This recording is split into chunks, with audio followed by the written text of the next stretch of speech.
First of all, Ernest, I would like to start off by giving a shout out to FYF Sports Debates podcast. I really love that podcast. I really do. Gilbert Arenas, Agent Zero, for the win. Fade away. Dagger! Oh, is it man? Arenas hits the shot at the buzzer. Can you believe that? What a night for Gilbert. He's got 60. It's a franchise record. Got another one! He is amazing!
Somebody when I can't say nothing else, I like to say it.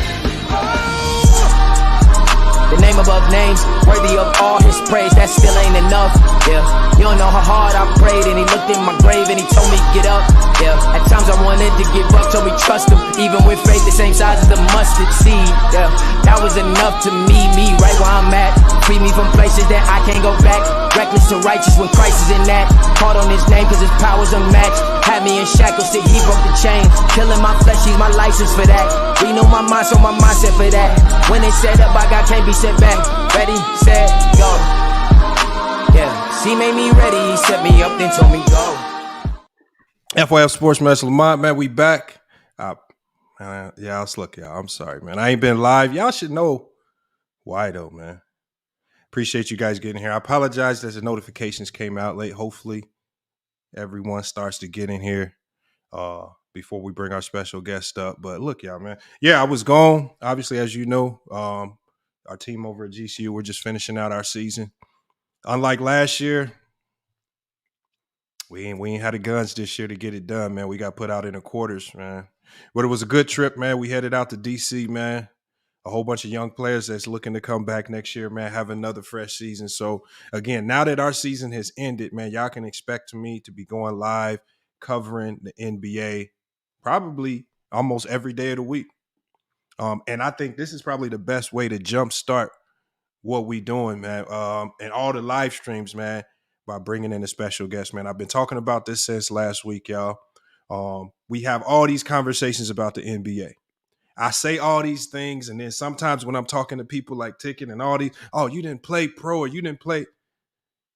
All right, well, we about to bring not just a professional on. We talking about bringing a professional on that played against these so-called golden era players of the 90s, transitioned into the early 2000s, and he saw what these new age players look like early on. Not to mention he did a lot of cooking in between that himself. Right, talking about the politics of the game. We're going to talk about it all. Gilbert Arenas, y'all. Y'all got to give him his respect, though, because when I brought Scott Williams on, a lot of y'all were acting like he didn't have the resume.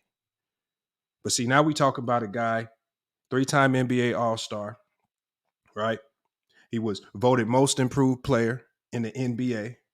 He got the nickname Agent Zero. Y'all saw the highlight clips, all the clutch shot that was made, right? Y'all beloved Kobe Bryant, rest in peace to the Mamba, but the man gave him 60, man. And he has some of the craziest and the hottest takes on the NBA today and the past. And it's just funny to me how a lot of his takes kind of align with a lot of the things that I'm saying, and y'all be getting mad at me. So we ain't going to waste no more time, man. We got Agent Zero with us today, man. We're going to go ahead and bring him up. Salute to What's Gilbert. up? Thank you for having me. Thank you for having me. Appreciate you being here today, man. Look, I love the studio setup you got going on. Oh, thanks. I thought mine was nice until I seen yours, man. But you into the podcast game now. You got the Gills Arena going on. We saw you with Fubu Sport. Let us know, like, obviously you doing your thing with the podcasting now. Like, what made you want to get into that? Just let us know. Let the people know about your show, man. Because you already been cooking, dropping gems, doing the NBA, live streams, all that stuff. Just let the people know about the podcast, man. So actually, I got into the podcast game around 2018. Someone convinced me that I should podcast. So I was like, what the fuck is podcasting? Then at that point, it was just radio, right? It was radio, iHeart, Spotify. So I was like, oh, no, man, I don't do radio talk.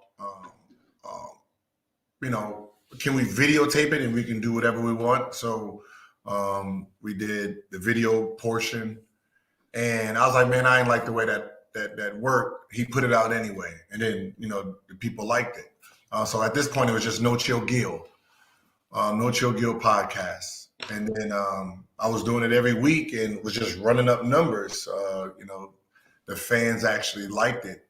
So at that time, because it was just radio and I was pushing video too, they started calling that part video podcasting. So I was double dipping. I was doing the video podcast and I had it on Himalaya app and then had the audio on Spotify. So I was just double dipping on the same shit. So then I got into the big three and I was the first athlete to podcast during a live event while being an athlete. So while I was playing, I was podcasting also. So the NBA actually had to put in the rule that players with podcasts can't actually podcast during live events. So that was like a little rule I think them and NFL put in. With Joe Buttons, I was trying to do live audience. I did a few live audience during the big three, also while Joe Buttons was doing his. So I've been in the podcast game for a while. And then once I signed with Fubo, my account that's actually Gil's Arena now, I just took it offline since I was on TV.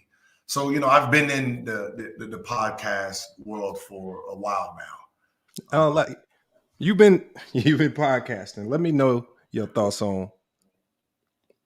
I mean, I think we all know you done seen the good side of podcasting, as we all know, and the toxic side. What do you dislike the most about doing this, man? Because it's not easy as what people think we just hit a button and go live and it's just that easy. And it's not as easy as what people think from the outside looking in. It's from the toxic side and dealing with not just crazy fans, but then other YouTubers who coming at you for not just your takes, but for whatever you say. Like, what are your thoughts on that side of it? The fact that, okay, so your podcasting was different than mine. Mine was more structured because I had a team that was running it. So I didn't even, to be honest, I didn't even know I was on fucking YouTube. Right. So I have my YouTube plaque. I didn't even know what it meant. I got it, put it down, and I just realized what it was a few months back. So I didn't really have the day-to-day, working with podcasts. I just did my takes and then got the fuck on with my life. So now that I'm behind the scenes and I'm really, really working, it's a job. And I think sometimes when you're successful at your job, it actually looks easy. But when your sports show, you have to take in account everything you're doing, uploading, visual, creativity, changing the songs, changing the background. It's a job. You really have to put the time and effort into it. There's no quantum leaps. So, you can't go, you can't expect to go from, having 2-3 views to 100 views. And you really have to put the time and effort into your craft. When it comes to me, people think my takes are crazy. Yeah. Right. Sometimes I word them for them to sound crazy, but everything I do is calculated. Like with the Steph take, right? Mm-hmm. Right. I knew that there was going to be a whole lot of backlash because they're not listening to by the age of 25. No one's listening to by the age of 25. Everyone listening to I'm better than Steph. right? Which that's what I know. People are not going to hear. There's a time frame. Everyone's just going to hear, oh, he said he's better than Steph, and then they're going to go and do their clicks and all of that stuff. So, but it's before the age of 25. Before I got hurt, this is my numbers. He can't compete with it, right? But I know how people think, and they're just going to see that headline, and then they're going to run with it. So I go viral a lot just because I know people are not going to pay attention to exactly what I'm saying. Boy, you ain't lying about that, because I run into that a lot. People misquote your takes, add words, take away from it. Next thing you know, you come back around, you just said Bill Walton was the GOAT. I'm like, what? Where do you get that from, man? Like, I said one good thing about Scottie Pippen. Everybody says Scottie Pippen was in top 5 out. I never said that. Y'all gotta go. That's how it is. So, that's how it is. I do that with the 80s all the time, right? And that's like, I throw in the 80s, they throw in the 90s. Like, I didn't say 90s, right? I know who's in the 90s, and I know who's prime in the 90s. I say the 80s for a reason. And usually when people talk about the 80s, they want to throw only 3 people in there, right? They want to throw Michael, right? They're going to throw Barkley. They're going to throw Hakeem, right? When the 80s is just 2 people. It's really just 2 people. It's just Magic and Bird. Yeah. That's it. Right? That's all the 80s were. It was just 2 people. The rest of the league, for the most part, was handicapped, and that's all we seen. We seen Bird, and we seen the Lakers. The way the TV deals were, it was Bird and the Lakers. The rest of the cocaines, we did not see. Right? Until Jordan came into that 84 draft, which really was the nuance of the new beginning of the NBA. It was the 84 draft that really was setting the NBA up for where it is now. And that's why they try to use Jordan as much as possible of cleaning up the 80s. Man, like, I'm going to touch on this briefly because we got some other stuff to cover. And like, a lot of people in here know they think I hate the 80s and 90s, and I really don't. I'm just a realist about it. Right? I think as time goes on, anything gets better. From technology, playing car, everything you can think of over time gets better, including basketball. And I think people all of a sudden think when we talking basketball, it's retroactively gets better and it's just getting worse. I'm like, what are y'all talking about? Like with the 80s, man, why do you think they holding on to propagating this nostalgia that these guys could literally just jump into the era today and cook like they was, and it all just look exactly the same and be the same, if not the same, more dominant than what we might have saw during that time? Because it's our first glimpse of the NBA, right? It's when they got the TV deal, right? It's when you're really promoting stars. Well, there's a dark side of the 80s, right? That no one talks about because it was not seen, Well, back then they had 7 fucking drafts. Like, how good do you think the NBA is if they're drafting fucking almost 260 people, right? Today it's 54, and 30 of them won't see a floor. They won't be in the league 2 years later. So, back then, you have 260 people being drafted. The merge, it's the merge. They only had 3 staff members. You had the coach, the assistant coach, and the trainer. So they, if you had a shooting machine back then, the players got on the shooting machine. It was like whatever was happening in the world, it trickles down to everything. So if the 80s was big in drugs and heroin, obviously the people who have the most money can buy the most of it. So you have to expect that NBA at that time was very, very heavy in the drugs. So when the world was basically at its finest point of racism that we can remember, the riots and all that, you had Magic and you had Bird, right? You had Bird over in Boston where it was really racist towards blacks. Then you had Magic Johnson here in Los Angeles where we were liberal, right? We were just free.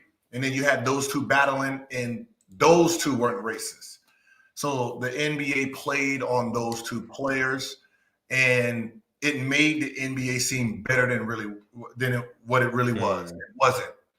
Like, everyone wasn't good in the 80s. Like, I'm sorry. Like, it just, when everyone talks about the defense in the 80s, like, the defense couldn't have been that great if fucking Michael Jordan's averaging 37, 35, 30, as a 1, 2, and 3 year player. Like, the 80s got rough. A few teams, right? You know, you got Detroit at the end of the 80s, 89 and 90. That was bad boy era. For the most part, they wasn't body slamming and doing all that shit that we remember. Yeah. Like, it's like what we remember, not realizing, you know, Bird was a 3-time all defensive player. More than anybody on the Pistons. Facts. So I think they've been clotheslining this defense. You know what I mean? So it's just one of those things where I've had 80s players look at today's game, and I make the take and I say, it's not that the defense is bad. It's just that the offense is so more advanced that the defensive rules, you know, back then it was basically defense 51, offense 49. Now it's fucking 80 offense, 20 defense. The rules, the methods have not changed. It has not changed since the beginning. You know, if you're below the free throw line, push him baseline. If he's in the middle of the key, you know, play him straight up. If he's on his side, push him to his left hand. You know, the defensive principles are the same. What has changed is the offense, right? So there's more moves. There's 200-300 more moves. Think about when Jordan played. There was no real crossover when Jordan was playing. It was between the legs. He didn't go behind the back. He didn't have behind the back snatches and shit like that. So now imagine him playing in this era with all of these moves. He's a whole nother fucking player. So, you know, just to think that you're saying this person can play in this era with those fucking moves. You can't give them our moves. You got to keep with these baby fucking, you know, ABC ass fucking pounded moves. Yeah, he's about to do something. Right? That's why I say when the prototype won, Grant Hill came in where he was a wing player actually crossing the ball over. They had Tim Hardaway, right, who had the crazy cross and he was fucking them up. Now when a 2 and 3 guard who was a hybrid comes in with that crossover, you can see Pippen and Jordan didn't know what the fuck was going on because nobody moved left or right like that. Grant Hill was that number one example. Yeah, he was the number one example, and you see how it actually played out. So just like today, I can't guard these guys. That's fucking right. I can't guard these guys. And I'm not even going to be delusional and say I can't. Yeah. You got to be delusional to look at these moves and say, oh, yeah, I can stop you. When I was guarding Tony Parker, the only thing I had to worry about is a fucking spin in the lane. Right? That's it. I didn't have to worry about chasing some guard around 52 screens, a pick and roll, some hezzy. No. It's just delusion. It's just our first. It was the first time we fell in love with something. Yep. Just like fucking Mario is the best game for a lot of video. I be trying to explain these same points to people. It's just like, especially what you said about the offense is so far advanced now. Like I see guys over the summer putting in 7-8 hours a day working on all offense. There's really only so many defensive drills you can work on. They spending 99% of the time figuring out ways, not just on how to beat you, but how to counter and beat the second and third man. So you can zone up, do all this extra stuff. They training to beat 2 and 3 guys at one time. And it's just like when we see these guys and they make it look easy, it don't surprise me because I'm watching these guys, and I'm sure you've seen a ton of guys like yourself putting in work, practicing. I'm preparing to counter not just the first man, I'm countering the second, and I know how to finish over the center. It's just like, how do you consistently defend that? You can't. There was Grant Hill did an interview, and this should tell you about the 80s. I mean the 90s, right? Just to show you how far advanced someone was at that point in time. So Grant Hill is I think he's like a 2-time or 3-time All-Star at this point in time. He's at UCLA working on his shot, right? Working on his free throws. A second year, Kobe Bryant comes into the gym, right? Kobe Bryant is working on the other end, working on his individual moves. Grant Hill says, I've never seen someone actually working on their moves. Like, he's working on moves. Like, I usually just come in, get a few shots up, get warm, and then I'm playing all summer. He said, that's what we did. All we did was we lifted very heavy, and we just played all summer. He said, Yep. I'm watching a 19-year-old kid train for 2 hours, working on pump faking, jabs, and doing all these moves. And then he says, at the end of it, hey, you want to play one-on-one, right? He says, man, I'm Grant Hill. He's 2 years in. Yeah, let's go. Grant Hill said that one-on-one against Kobe was the hardest thing he ever done in the summer. That told me a lot. A one-on-one match with a 19-year-old was the hardest thing you ever did in a summer. Let you know that there's a reason a lot of players don't get better because they don't know how to work. Mm-hmm. They don't know how to work. So the ones that do work on their individual skills, they're so far advanced of a defense. Like defense is more, it's more heart, soul. Like I'm pretty sure you've seen someone spend 4 hours defensive sliding, like working on how to block and keep the ball in bounds, diving on the floor. You're not seeing someone, Rudy Gobert, in the summer diving on the floor, just randomly looking stupid, right? Blocking. His coach is like throwing the ball up there. He's practicing how to block it and keep it in. No, you do not see anyone. They're gonna do a couple slides here and there, and then they're just gonna fucking just go through an offensive workout that they're not gonna fucking do in the game. Like DeAndre Jordan probably works out 2 hours on offense, does not do none of that shit. Yeah. Right. So that's the problem with the defense and the offense, that the offense is now spending hours and hours and hours trying to master their craft. And then there's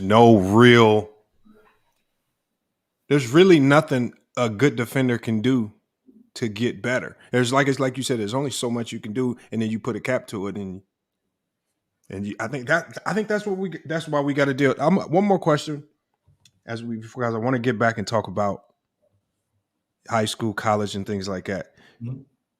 You spent time in a league with Kobe Bryant. Mm-hmm. And I've always told people, and I could be wrong, I just need you to clarify this. I felt from the outside looking in, being in the Midwest, I'm not in Cali. We know he was beloved in Cali. I'm talking about anywhere besides Cali. Mm-hmm. There was a hate for Kobe Bryant, I felt. And I felt like he never truly got real appreciation from fans until like the twilight years of his career. And then obviously the untimely passing and the helicopter crash. I felt like that's when people realized, man, I think we messed up hating on this man his whole career. Did you get the sense that there was a hate surrounding Kobe Bryant when he played? Or was it just a media contrived narrative? It was more, it's more of the media that didn't like the idea of Kobe. And this is where the debates of the greats fall short. All the people that's in the media, right, were young kids when Jordan was Michael fucking Jordan, right? So those guys, those young reporters then are the prime reporters now.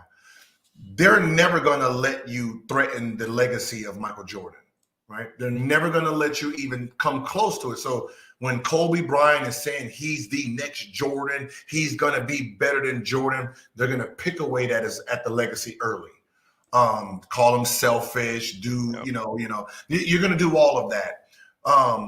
But the mindset, the work ethic, the lack of a motor. Like when you're talking about motors, Jordan was a Bugatti. He had a Bugatti motor. Mm-hmm. Kobe, Corvette at best, right? Mm-hmm. He didn't have really big hands like Michael Jordan. Wasn't fast, wasn't quick. Had a 38-inch vertical compared to Michael Jordan's 40, 45, 46. So there were two different breeds of vehicles. So I think Kobe maximized his car to the best of his ability. And I think he just loved to be hated, right? I don't think he really cared. The villain role was something that he took to heart. he took to heart, and he wasn't easy on media that hated on him. So, you know, it's the people loved him. You can tell by his jersey fucking sales that he was always number one. The shoe sales. When he came into your arena, you loved the boom. That was the point of greatness. I think Jordan at that time was, I don't know if he was ever booed in opposing arenas. Yeah. You know, it was just a different time. Jordan came at the time where fans needed to find a hero, and he was it.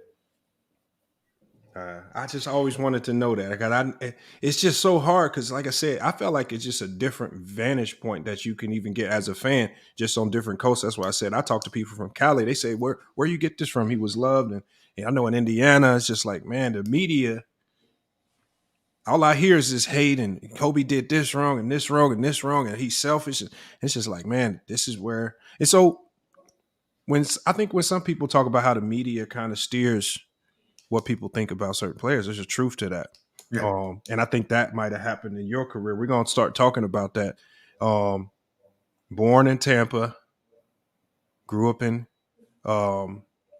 San Fernando Valley, in Cali, and we know you were dominant in high school. That's the only way you can really get an offer from a school like Arizona. I still got a grudge against Lou Olson because I was at a 5-star camp in Philly. And the man told me I was the best, worst player he ever seen. I didn't know how to take that, man. I didn't know where it went.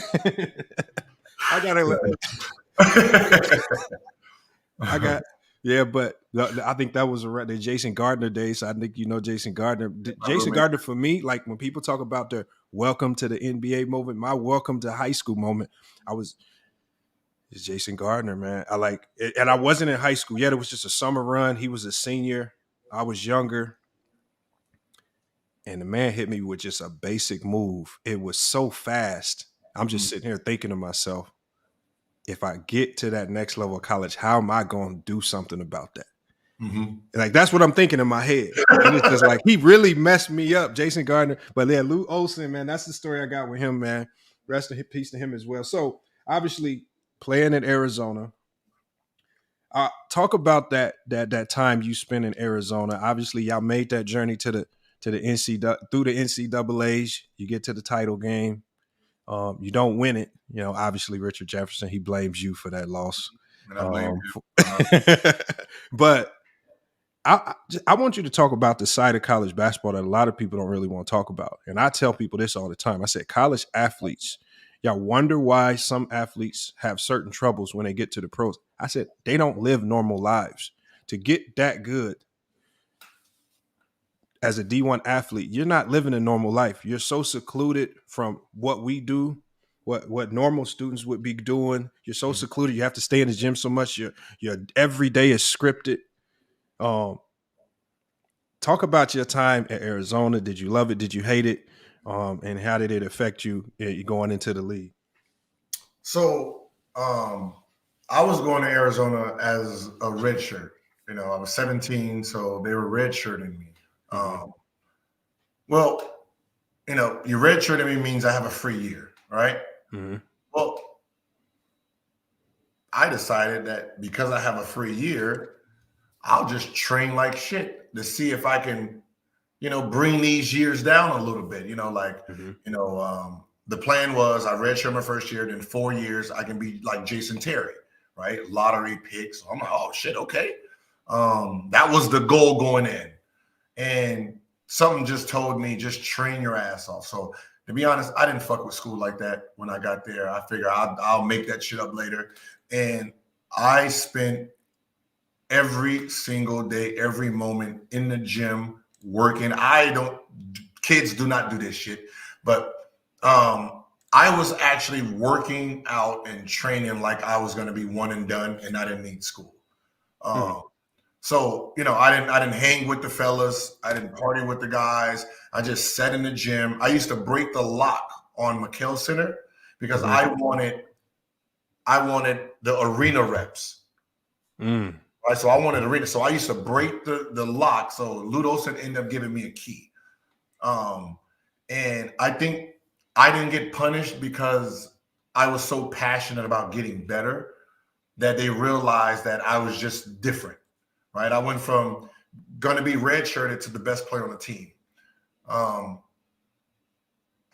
I didn't have, like Jason Garden and them. I had the advantage over them because they were in class, right? But just like anything, when you really want something in life, you have to sacrifice. I'm not saying sacrifice school.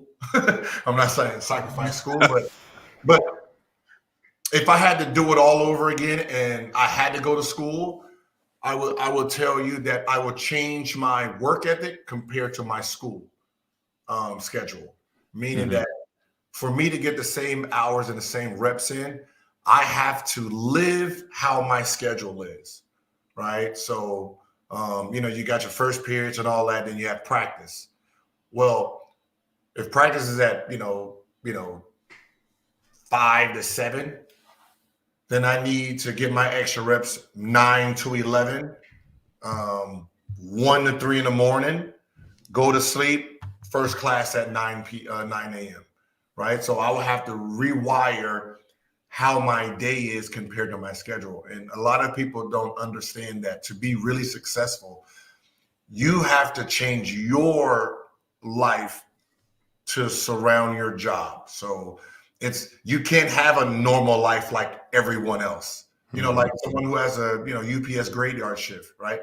They sleep during the day, work at night and in the morning. That's how you have to change your life for your business itself.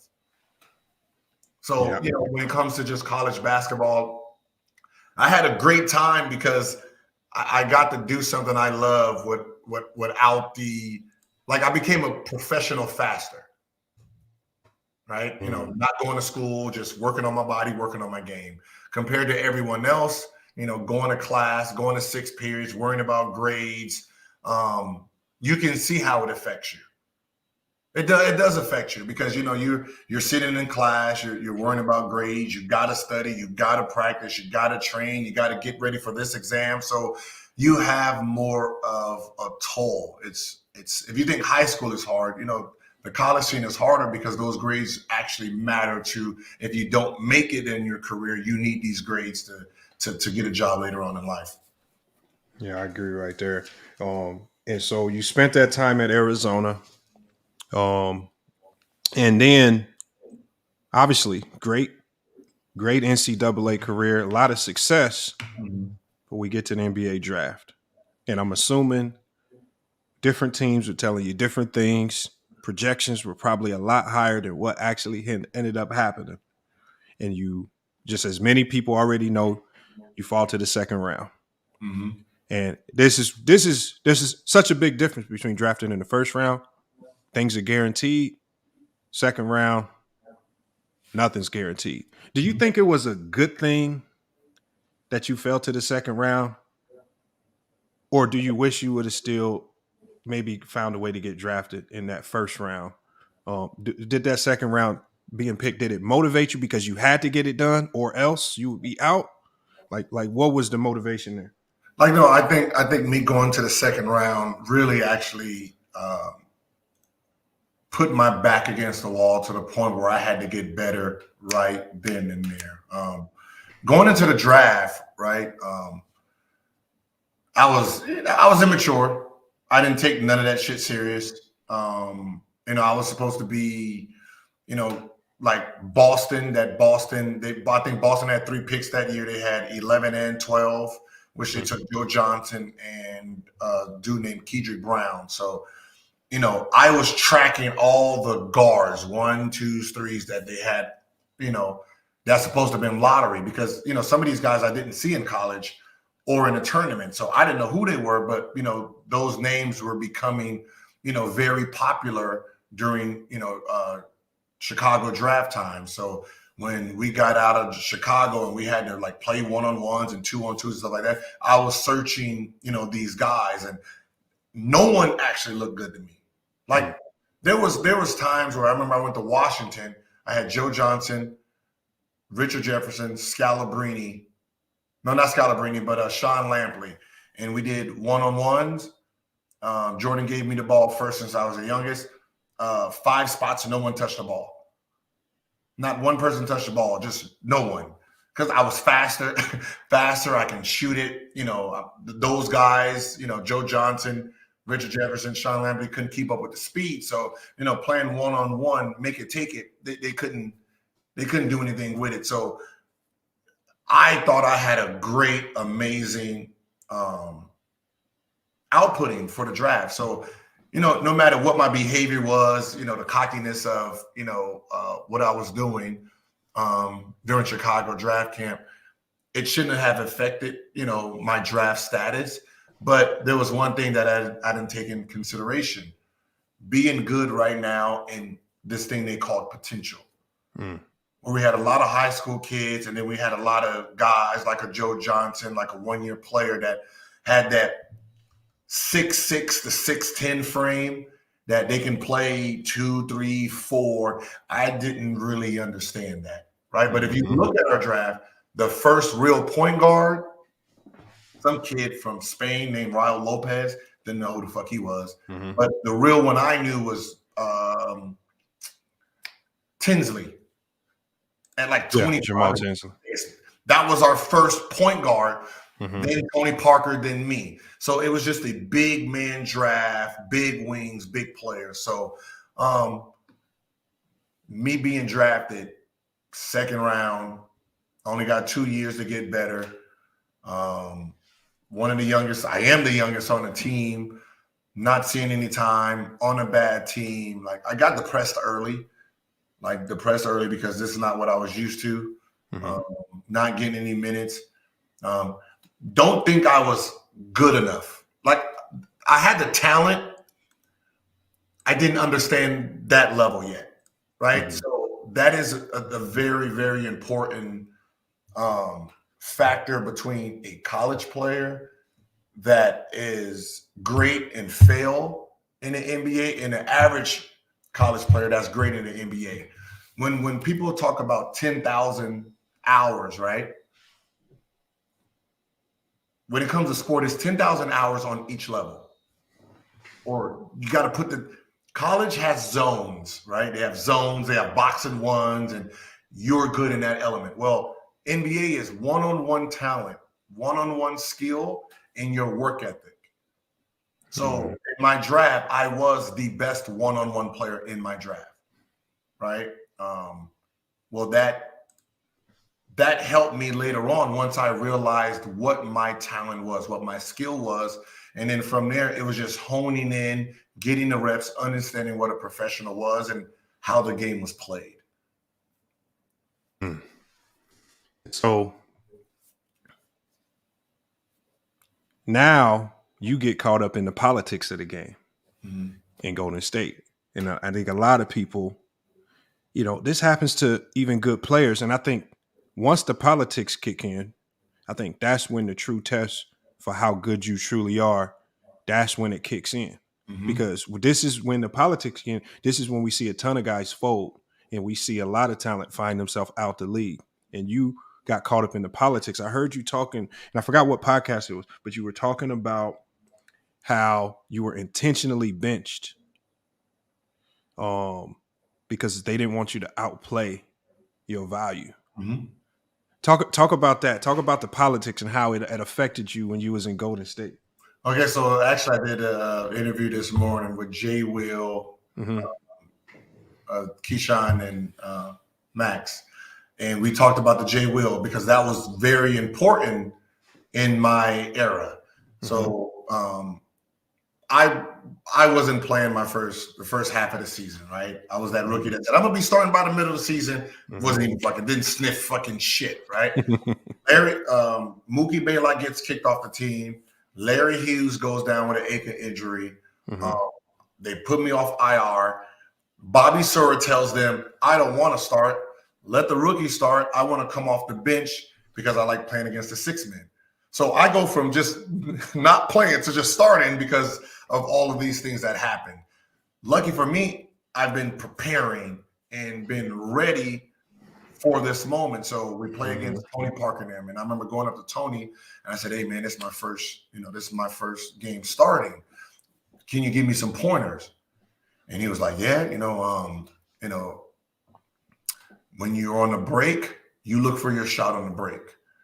Once the rest of your team catches up, then you have to run the offense, for, the best players on the team, right? He said, that's what I'm doing right now until I get the confidence of these players. So, that's all I thought about, that first year. Just if I get it, just go, let the motherfuckers catch up. When they catch up, play half basketball with them, right? So I got through the first year, played very well, did, I had rookie of the month. And then I got wind that if we get the second pick of the draft, it's going to be Jason Williams. So I'm like, wait, what? Jason Will? And I was like, okay, you've been good backup, fucking Dookie. And it was like, nah, second pick of the draft is going to be starting. Yeah. Starting. Like, he has to beat me out. And I was like, nah, when you're the number 2 pick, you're starting. They're picking him to start. And I was like, but I'm here. He has to beat me out. And I was like, nah, you're going to make 300-something thousand. He's going to be making 2-something million. He's starting. So I trained that whole fucking summer. Like I had fuck J Will in my brain. Like it's on. We end up getting 3, getting Dunleavy. So I'm going through the season playing well. So I'm playing like 18, 7-6. And then what ends up happening is we're winning games. It gets to the point where I'm playing out of the mid-level. So the mid-level is like, my mid-level then was 7 years, $42 million. So I'm playing above that. So they're trying to keep me under that. So what they told the coaches, hey, start cutting his time. Right. So I remember our first TV game was against Jay Kidden. We're playing against Jay Kidd. The score is like 7-4. I got all 7. Right. 3 minutes into the game, they sub me the fuck out. Sub me out. Get the fuck on the bench. Like, what's happening? Like, damn, what's going on? Like, and then no one said anything. I'm like, yo, did I do something wrong? It's like, nah, you killing on TV, boy. Get him. Didn't get it in no more. I didn't play. Like, it was just one, like, what the fuck? And then coach at the halftime said, all right, finish where you left off. Oh, nah, man, we ain't about to do this shit. So I boycotted. I missed the next game. I mean, not the next game. I missed practice. I ain't coming to practice. Fuck all that. Yeah. Like, so my mentality was, this is basketball. I train my ass off. I'm the first motherfucker here. I'm the last one here. I'm here 3 a.m. I sleep in this motherfucking gym. And this is what we're doing. I ain't coming to practice. Cool. Yeah. I'm good. I trained with Kiki all summer. Kiki said, shit, he's gonna pay me any motherfucking way, so I don't need to play no more. That was my mindset. And that's what they're doing. So I told coach, we had a meeting, and I said, look, I'm averaging, 18, 6 and 5, 18, 6, whatever it's gonna be 18. That motherfucker gonna be 1 and 1. I'm not passing nobody the ball. When I get it, I'm playing 1-4 down the rest of this game. Like, if y'all don't give a fuck about the season, why should I? Yeah. Right? That's just how. And that's when I started calling 1-4 flat. Fuck these plays. 1-4 flat. So there was a point where I got to thank Earl Boykins, because Earl Boykins and Musselman had a relationship. He believed in Earl. We picked Earl up like 10, 15 games to the season. So Earl was like, yo, stop fucking with him. Play him. Just play him. Just let him do his thing. And then when coach said that, there was nothing they can do after that point. Man. And so that takes us, we can fast forward, because we're going to fast forward just very slightly, because a lot of us, we know you get to DC. You get the big deal. Obviously, you put in that work as a second round pick. I guess the blessing in that is you get paid faster too. Yep. Got paid faster. So you get paid faster. So this is a question. This is probably an odd question, but this is a question that I know a ton of people want to ask but never ask. Right? This is just like a sidebar question.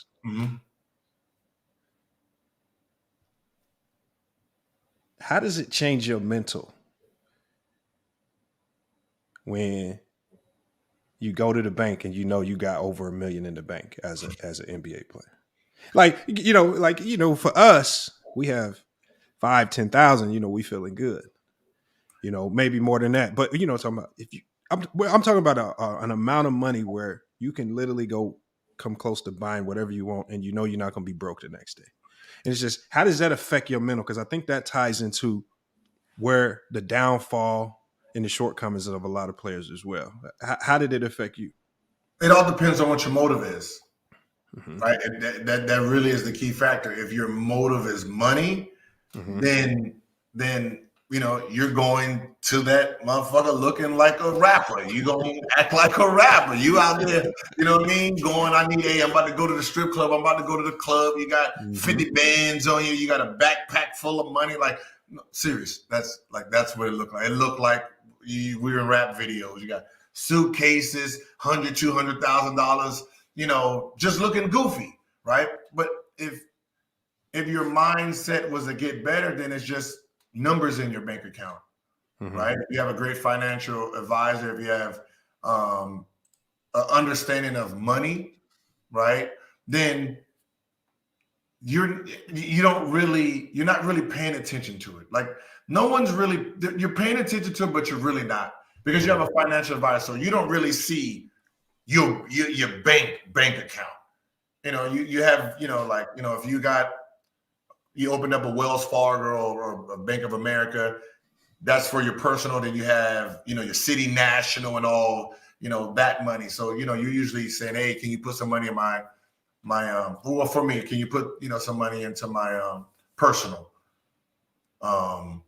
And then, you know, when you look at reports, it's just numbers. Okay, you got 42 million. Cool. All right, you know, just go buy me a car today. You know, right. The one thing that you can't do to NBA players or just anybody, give them their check directly. So for the most part, 99% of the players don't get their check directly. Okay. They go to a business man. Okay. So the most money I ever seen that a player got was $5 million. Okay. So he got his check directly to him, and it was $5 million, just a $5 million check. Like, this is a live check. Every check I received was, you know, it's a stub, right? So that was the first time. So he got his money directly to him, you know. So, you know, my stubs, you know, I have 11 million because I got big checks, you know, up front, but a live check, $5 million. Bobby Sura. I was like, damn. I was like, yeah, let me go ahead and touch that. Let me touch that. That's so this is where it gets tricky for a lot of people. So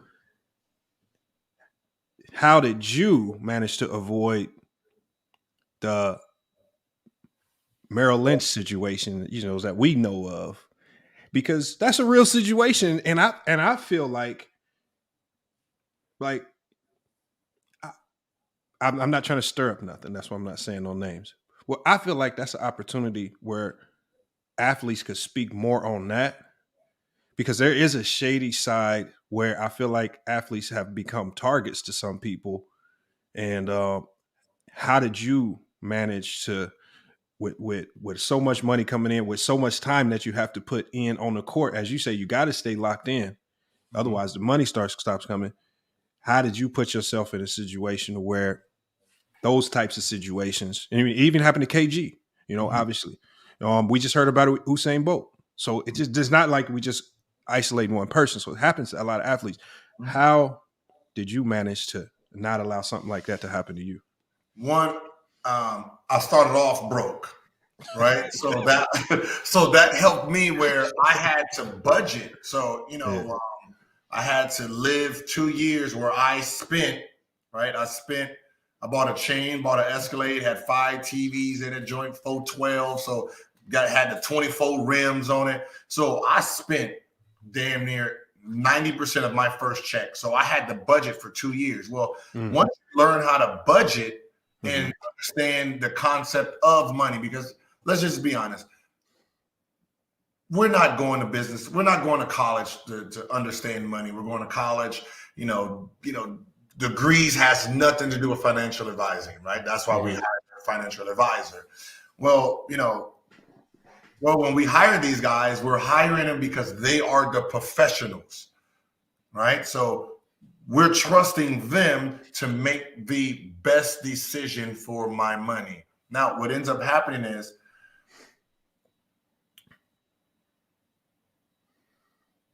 if you're hiring your mother, your brother, your cousin, your friend, some bootleg person that's a financial advisor for your parents, you're gonna get fucked, right? Because that means someone else, a lot of other people are gonna have their hands inside your cookie jar, right? I mean, that's going on today where guys are paying monthly payments to friends and families for hooking them up with an agent, and they don't even know it's coming out of their money. When you're talking about like investing in stuff, the problem becomes this: you have no idea what a great investment will look like, right? If I gave you, $100 million and you're making $20 million a year, and then your boy, you think he's a good rapper, and you're saying, hey, he says, hey, can you put some money in the studio and blah, blah, blah. I want to do this rap career. You're going to be like, all right, cool. Talk to my financial advisors, get this stuff. Like, and he runs up $300,000, $400,000, $500,000 to the studio. And then he don't want to do that shit no more or whatever, right? That's a business that just went out of the window. A restaurant, right? You wanted to open up a barbershop or a restaurant for your family member because she's a cook and this and that, and you put millions into it, and they don't really know what the fuck they're doing. So you're losing a lot of money from making bad decisions that sounds good, and the people who are writing a check or who's supposed to be advising you don't advise you. So that's the big key. They're not advising you on the decisions that's coming out of your mouth. They're just going to be yes men and women because they don't want to lose you as a client. And this is real shit. Let's say you have me and you have Sylvester Stallone, right? Sylvester Stallone makes worth way more than me. A financial advisor will be charging him $3,000 to $10,000 a month to manage his money. They're going to be charging me $20,000 to $30,000 to manage my money. Because it's a short window of time versus longevity. So they're trying to max out their money on us. So most of the athletes paying the bills inside of those buildings. So if you don't catch that, you get fucked too. So unless you have a strong team around you that's paying attention to everything, have a lawyer, other than that, you are really trying to trust the people that you put in charge. Like I tell people, do not go with small accounts. Do not put your money in small accounts. Make sure the people you use have something to lose if something goes on, right? So like something like a Merrill Lynch, right? That's just bad investing. That's all it is. You're making chances, and those chances didn't work out well, right? That it's you can blame them for trying to be a professional, but it's no different than anything in life. If you take a chance and that chance don't work out, that's what ends up happening. It happens all the time. Yeah. And diversifying, I guess, also helps everything being lost in one big whop. If you're smart enough to split it up, I'm assuming, and put it in different places. Is that something that you might have done as well? Yeah, I invested in buildings. I own a golf course in Montana, ski resort. But I was fortunate that I had a big time financial advisor that had Sylvester Stallone, Barbara Walters, Shaq, 50 Cent, the Kardashians, Rob G. You know what I mean? So, what are they putting their money into? All right, well, let's open up these 5 guys. So everyone put their money in. We'll open up 55 guys, right? So I really got to spend time and see what everyone is doing. He's successful, so let me just follow him, right? There was deals where I lost money on. I tried to open up with Ashton Kutcher a restaurant called Dulce. Some restaurant called Dulce that flopped. It happens. Yeah. There's deals where Tito's vodka. wanted me to be his business partner. I didn't drink. So I'm like, I don't drink. I'm good. Right? Tito's became Tito's. Yeah. Right? Missed out. Yeah. So there was another one where I gave up my shares in vitamin water to be Coke Zero guy. Right. So I gave up my shares in vitamin water to be on the Coke Zero side so I can be the face of Coke Zero. And then the gun thing happened. Right. So, things happen, right? Where you mismanage, you miss opportunities, but as long as you're solid across the board, you're good. And so, and by this time, when we talking about the money, the big boy payday starting to hit now when you get to Washington.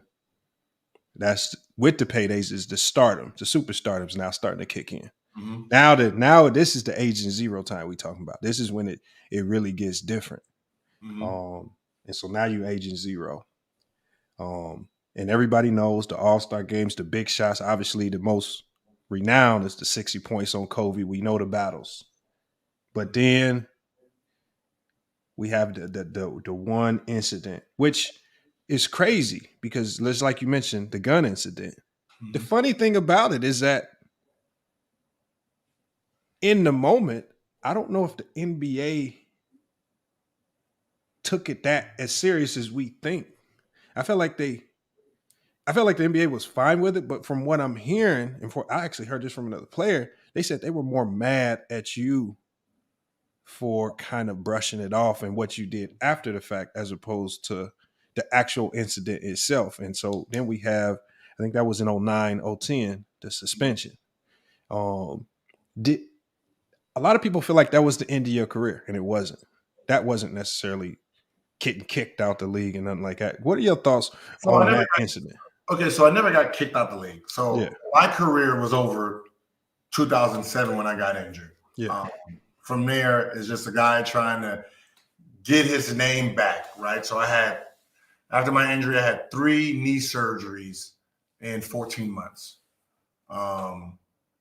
I struggled coming back. The owner didn't supposed to pay me, but he said, "You're my guy. I'm not going to live long enough to see that contract, so I'm going to give it to you anyway."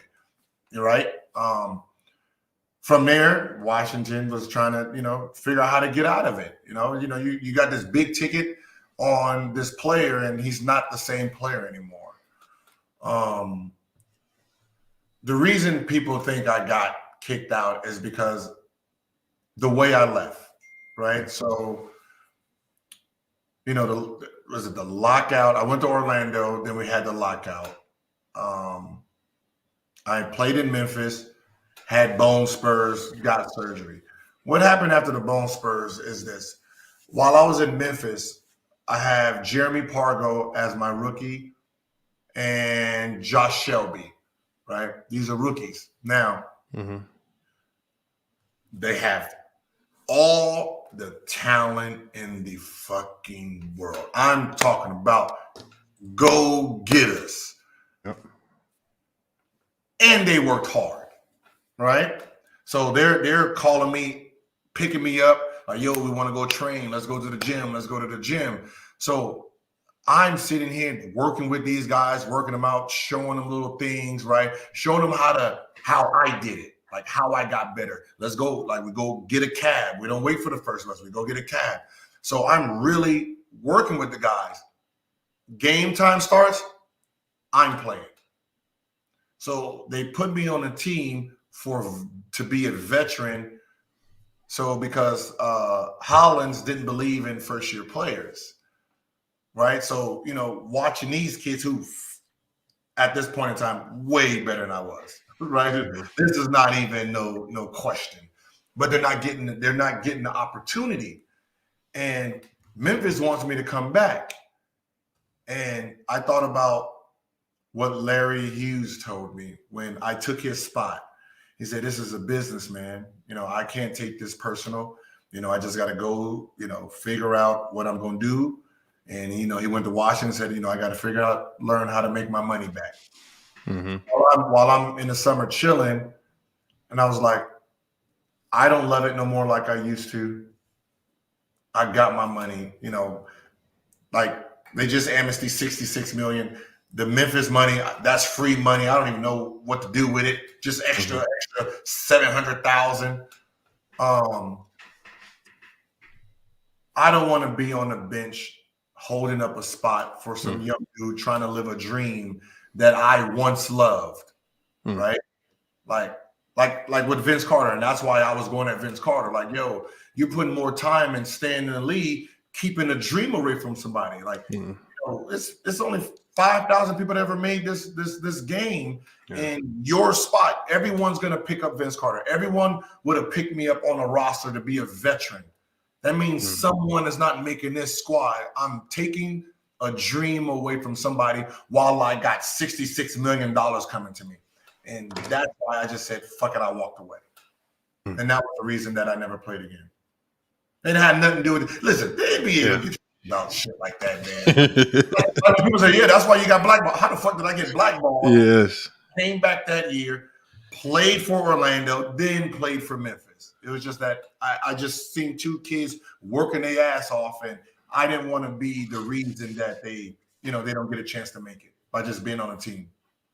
And so that's completely contradictory to the narrative that people try to put out about you as far as selfish and all these crazy things. And, you know, one of the things, and I don't know why people didn't talk about this story more.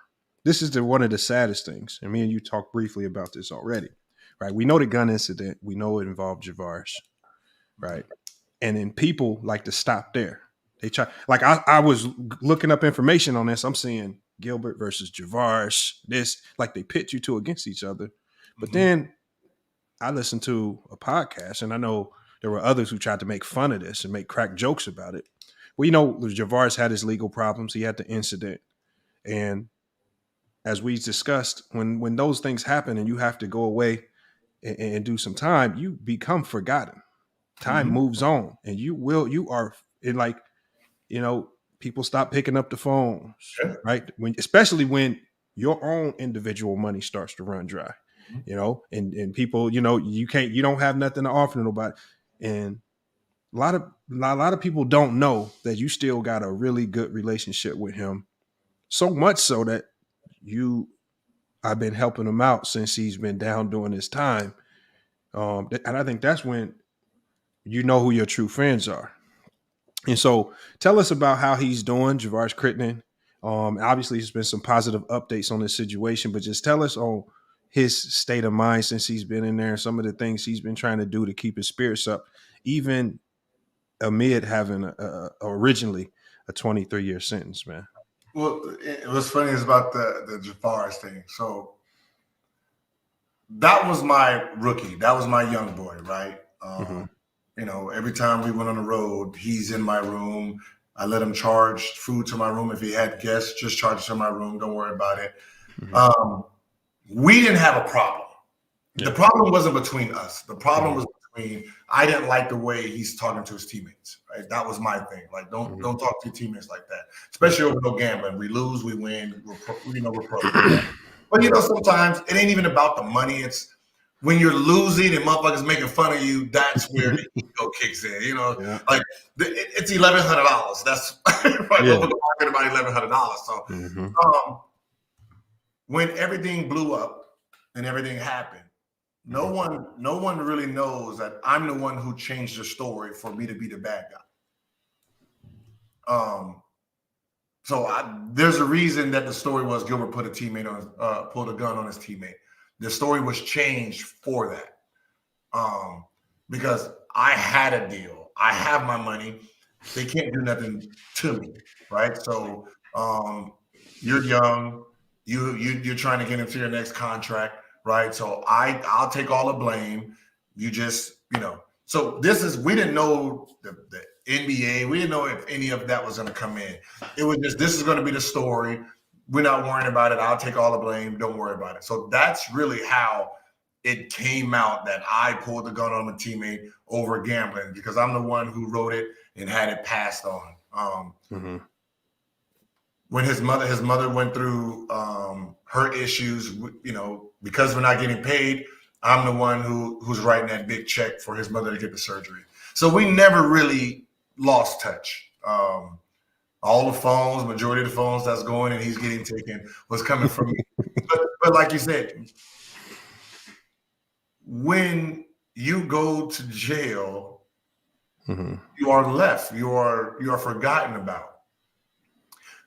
I couldn't me and Quran too. We're the only two that really keeps up with them, right? Like when we talk about his mental, how he's doing, how long you've been in the hole, because he do got that rough in him. So how long he's been in the hole this time? And, from there we just talk sports. He just talk sports. Like our thing is like, what's going on? What about John Morant? Like, what's funny is, he was gonna leave me a message for John Morant so I can play it on a show for John Morant. But they had a raid for phones. Yeah. Got his jack, man. So that would have been great. Right now we have hope. He would have been out Thursday, but what happened was his last lawyer, which she does most of the YSL guys, right? That whole group. So I guess that's the enemy, right? So the YSL group. So he fired that lawyer, got a new lawyer, and the new DA is the old lawyer now. Okay. So his old lawyer is now the DA, and like, nah. So that's what the holdup is. Okay. He's going against his old lawyer that he fired. Yeah, that's a tough one right there. I still feel like it's a window though. I mean, from what I'm hearing. Yeah. He should get out. Hopefully, this year. Hopefully, the next couple of months. And it's cool, like, because I was gonna fly down there and meet him. We already got the car waiting for him. We got everything waiting for him. So we've been in contact, and it's been great. I mean, I'm just happy. You get your little bro back. Well, big bro now. He's big. He's older now. So just to get him back, to see some happy faces. I know when he gets out, Quran, I'll be there for him. And just for him to be out, because at the end of the day, man, we never know who we are until everything is taken from us. Yeah. Right. We never know. Like you're talking about a guy who's making millions, right? And then it gets cut off, and then it's like, all right, live. Well, he don't have no. What is his skill? His skill has been taken away from him. What does he do? He don't have no degree. He can't go back to school. What does he do? He's 2 years in. Then it's like, oh, okay, I need, someone's gonna talk to him. Hey, man, give me 100,000. I can change these bricks. I mean, that's what happens. Yeah. Right. Like I don't, it happens. And I think he just got caught up. Early. Man. Tough situation. I'm just glad to at least hear he has an opportunity to get out early. And then the best thing about it is he has an opportunity to get out and got a support line that's going to, help him get on his feet. Because I think that's where a lot of people, I have a guy who's doing some time right now. He's just struggled with getting out, not having a support line. And he finds himself going back and forth. And so the main thing with him is he got a lot of support coming out, man. I try to tell people that story. I was like, man, y'all got to stop pushing this narrative that, the media gave everybody a story. This, I'm reading articles about what was supposedly happening in a relationship, but then when you hear the real story, it's completely opposite. He's gonna be on the show. So one thing that he really respected me for, don't get it twisted. We did beef while he was in. Like he do get mad. Like I'll do some funny post shit. Like especially when I was trying to change the narrative about the gun thing.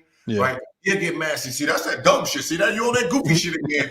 Then he'll stop talking to me for about a month, and then he'll come back. Hey, how you doing, big bro? Like, so we've had that, but the one thing that we both stood on is I would never tell or do a book or a doc without him. Yeah. Right. So whenever someone tried to come to me with a doc, I mean, 30 for 30 tried, Netflix has tried, and I'm like, if ours, like, I'm not going to tell a one-sided story, right? To try to make myself look good, right? So if Javaris can't tell his side, if we can't interview him in jail and he do his side, then I don't want to do it. So it's always been like that. So when he gets out, we're gonna start working on our doc. I'm gonna definitely be there to watch. Might do a review on it on the podcast. So, man, like I said, your career, man, I definitely appreciate it, man. Because as a shooter myself, coming up in high school, obviously not at the level you did it, but it's an appreciation that goes into it. Like even when you talked about going into the arena to go work out, like I can relate to that because I'm real big. Like with my team, I'm always telling them, we got it. If we go somewhere to play, we need to get into that gym a day before. The lighting, the background behind the rim. I said, all this is going to affect your shooting. And you got it. Like, and I like, so again, that's just a sign that you pay attention to your craft. And it's just one of the reasons why you had so much success in the NBA. And so, that's one thing I want to talk about. Like I said, we're not going to keep you here too long. I want to talk about current NBA. Obviously the playoffs is real, and as we get into this playoff talk, obviously I'm gonna open the panel up. I'm gonna start bringing people up one at a time, and I know they got questions in here. I see a lot of people here. You got people for you, got some fans that hate your takes and all this. We're gonna bring them up though. Y'all got an opportunity. Them must be Kwame, man. They don't worry. Well, no, they stick into basketball. Most of them stick to basketball. Okay. Yeah, no. You know why people don't like my takes? And this is what they got to understand. Have you noticed 99% of my takes, the industry, the Stephen A. Smiths, they never rebuttal. Yeah. Because they can't beat the facts, right? So once they try to fact check what I'm saying, it kind of puts them at a standstill. Because I'm saying something that on our side, there's media side. The media is not in the locker rooms. The media is not on the floor. The media is not training in the summer. So all they're doing is just watching the game as a fan, right? They're not really behind these scenes, really putting in that work to know who's really great and who's just media great. Man, that's the key. It's like I agree with your take. Like I tell people, I got bashed for this. I said, hard fouling is really trash defense. Really, when you remember anywhere we hoop, you talk about from the gym to high school, anywhere pickup runs. The only time I ever remember myself hard fouling is either when I'm pissed off, mad, I can't stop somebody, I'm frustrated because my team losing. It's really not good defense. Yes, you hard fouling, it's an indication. Like, so when you start telling me these guys in the 90s was hard fouling, you really telling me they might have just been trash defenders, because good defenders, the Pippins, good defenders ain't just out there hacking. They just going to get to stop and go the other way, right? They ain't about to sit there and beat you up and then act like that was good defense. It's just really counterintuitive. You sending a guy to a free throw line. They talk about LeBron couldn't survive in the night. No, LeBron would have lived at the free throw line and he would have still got all the buckets in the paint on you. It's just crazy. That's what I said. It's the delusion of what they think. Like the best defenders, the A1 defenders. Like when you're talking about, okay, let's take the Detroit Pistons, right? The bad boys. Yeah. The defensive player on the team was Joe Dumars. Did Joe Dumars play like that? No. Yep. He did not do all that stuff to Jordan. It was everybody else. Isaiah Thomas didn't play that way. Bird, 3-time All-Star, didn't play that way. Gary Payton didn't play that way. All the guys who are actually defensive players, they made the defensive team, all NBA deep. They did not play that style. Rick Mahorn made one, but Lambeer and all of they didn't make all NBA teams on defense, man. Kawhi Leonard don't play defense like that. Like it's fugazi on the thought process, right? They just think for some reason, if we can't stop them, we're gonna put them on their ass. Yeah. All right. If I can't beat you, I'm gonna shoot you. Like, what the fuck is the development? It's like, come on, just be real. Like that's the theory. Like, I can't stop Michael Jordan, so I just want to hurt him, and maybe he don't want to come in here anymore. Like, oh, got it. And I already see it in the chat. We got somebody in this. Like somebody. This is how I know some of these guys haven't stepped on the court in a very long time. They say today's game is soft, and that's a fact. And I said, I can take you to a D1 run right now, and it's just like I say, coaches still preach the same things defensively, holding up cutters, chucking guys that's coming through the lane. The physicality of it's still the same. Guys are just smarter with it. But when they say the game is soft, I said I can put you in a gym with high schoolers, and they will show you that the game is still physical. Okay, this is what they're confused about. Okay, so the Draymond Green play, right? Mm-hmm. That is nothing in the 80s. That's not a nothing. Mm-hmm. That's not a foul. That's not an offensive foul. That's not a flagrant. So if you're Sabonis in the 80s, get your ass up. Let's go play, right? So that play is not a defensive play. That play is just, nigga, fuck you. So, right, that has nothing to do with the game itself, but it's happening. So, if you fouled me hard, a player can just turn around and punch you in the face. Nothing happened. And I think the fans is mad that got taken out of the game. Like, oh, these players soft because they can't take blows to the face when I'm mad. Like, but is it really? And let me fix my camera real quick. I'm gonna ask you a question. Is it really the hard fouls? Because just like what you said with Draymond, like, because I defend Draymond a ton, right? I said when y'all do get, like, remember when LeBron elbowed the guy in the face, or when Draymond stomped him in the chest? All of a sudden, when these rough and tough plays do happen, everybody that say this league is soft, suspend him, man. That was so dirty. And I'm like, hold on, y'all was just saying that's what y'all appreciate about the 80s, and as soon as you see it happen, y'all crying victim, and y'all want guys to get suspended. It's like, choose which one. So is it really that, or are you just really trying to say stuff to pick at this era? It's not the listen. It's not the players that saw. We're bigger, stronger, faster, right? It's the rules. The rules is lenient. Which, let's be honest. Let's take the beginning of the 2000s. And let's say our 80s rules. Mm-hmm. Do you think anyone is driving in the lane with Shaquille O'Neal down there? Facts.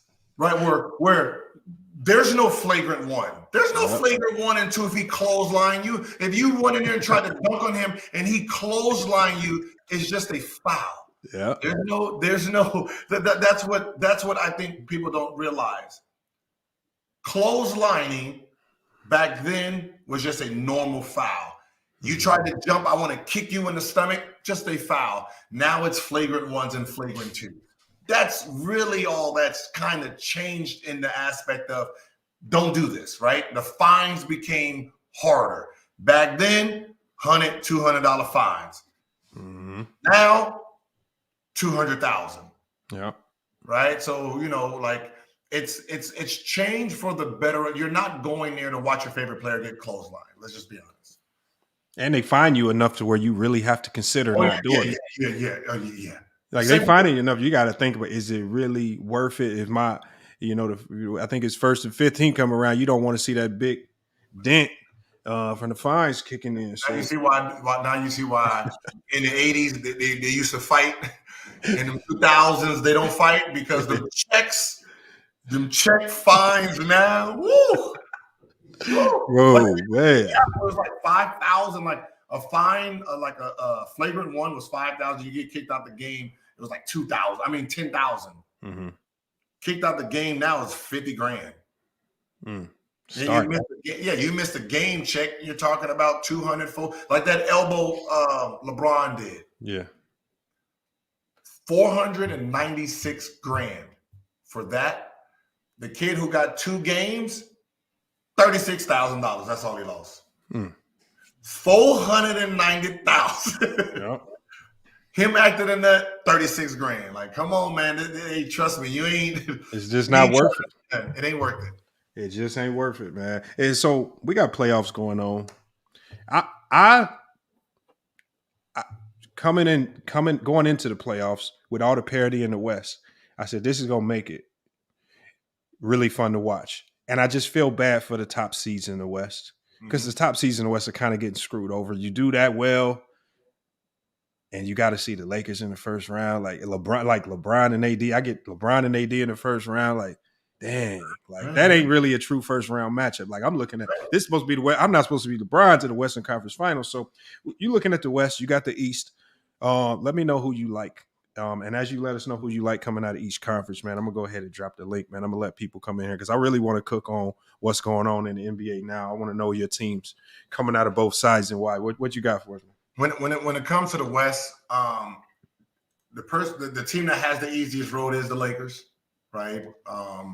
When I was making that take, no one understood what I was saying. I was like, Lakers is going to lose some games so they can stay in the 7th. The reason you want 7 is because you don't have to ever play 1 into the Eastern Conference Finals. So you get to play 2. Now 2 first becomes Grizzlies, which that's a young team. You're the veteran team.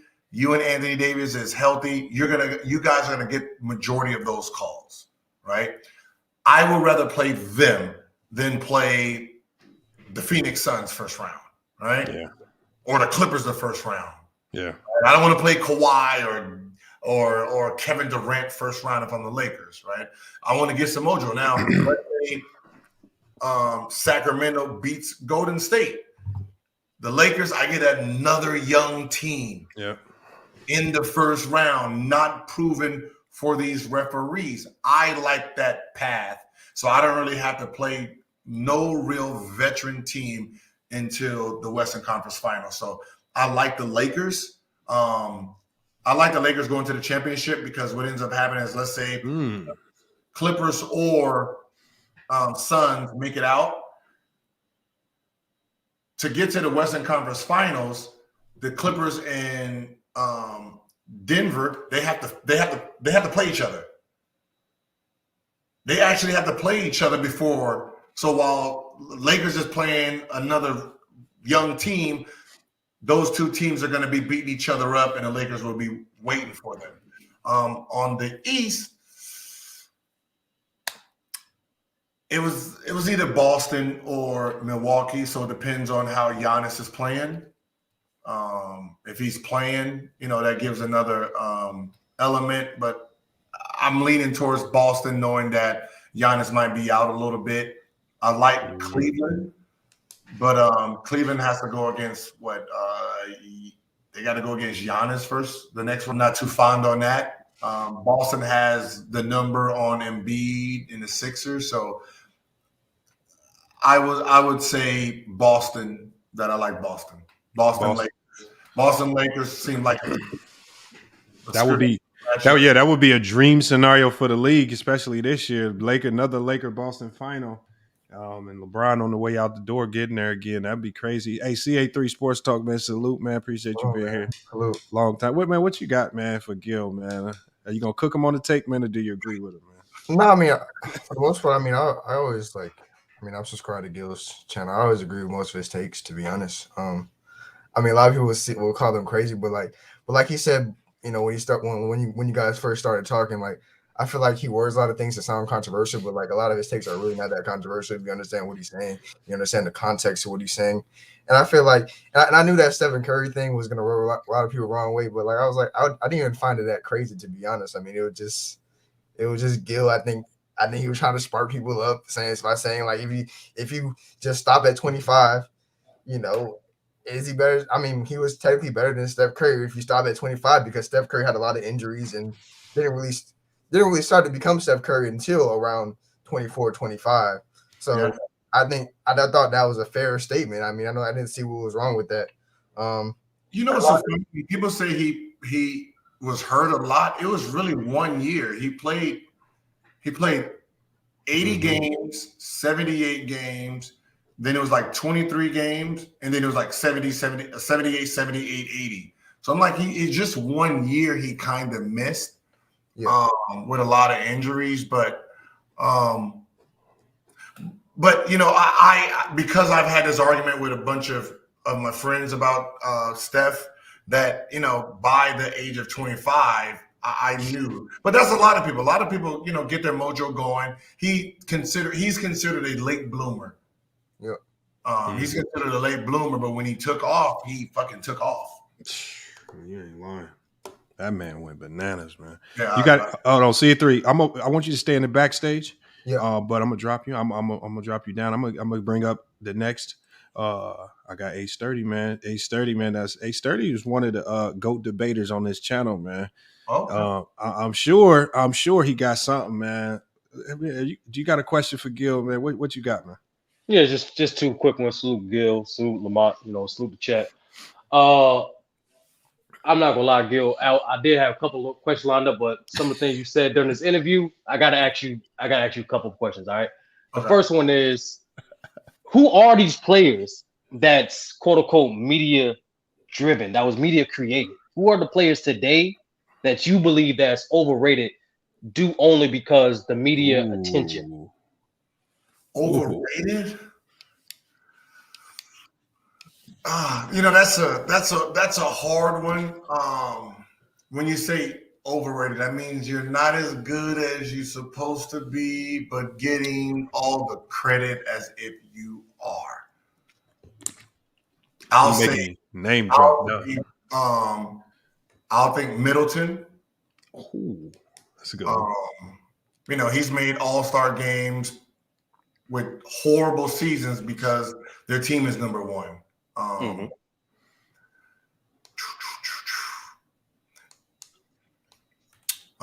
Who else is really overhyped? I feel like you shifted right now, Gil. I feel like you know somebody that's getting a lot of media attention right now. No, I'm just saying like Middleton, is one of those names that I can think of. Like if you name him, I can tell you if he's overhyped or underhyped. Trae Young. Overhyped? I don't think I to be honest, I think he doesn't get enough credit for how good he is because he has that attitude about him. And when you talk shit, no one likes that shit. Like players, for some reason, when you're good at what you do, if you talk shit behind it, they're going to call you overrated. That's just a thing. Like Westbrook was called overrated when he averaged a triple-double, averaging like 31, 11, 11. He was called overrated because of the way he talked. So, you can't really listen to us because our ego's involved. So if you gave me 50 and I got to write, are you overrated? I'm saying yeah. All right.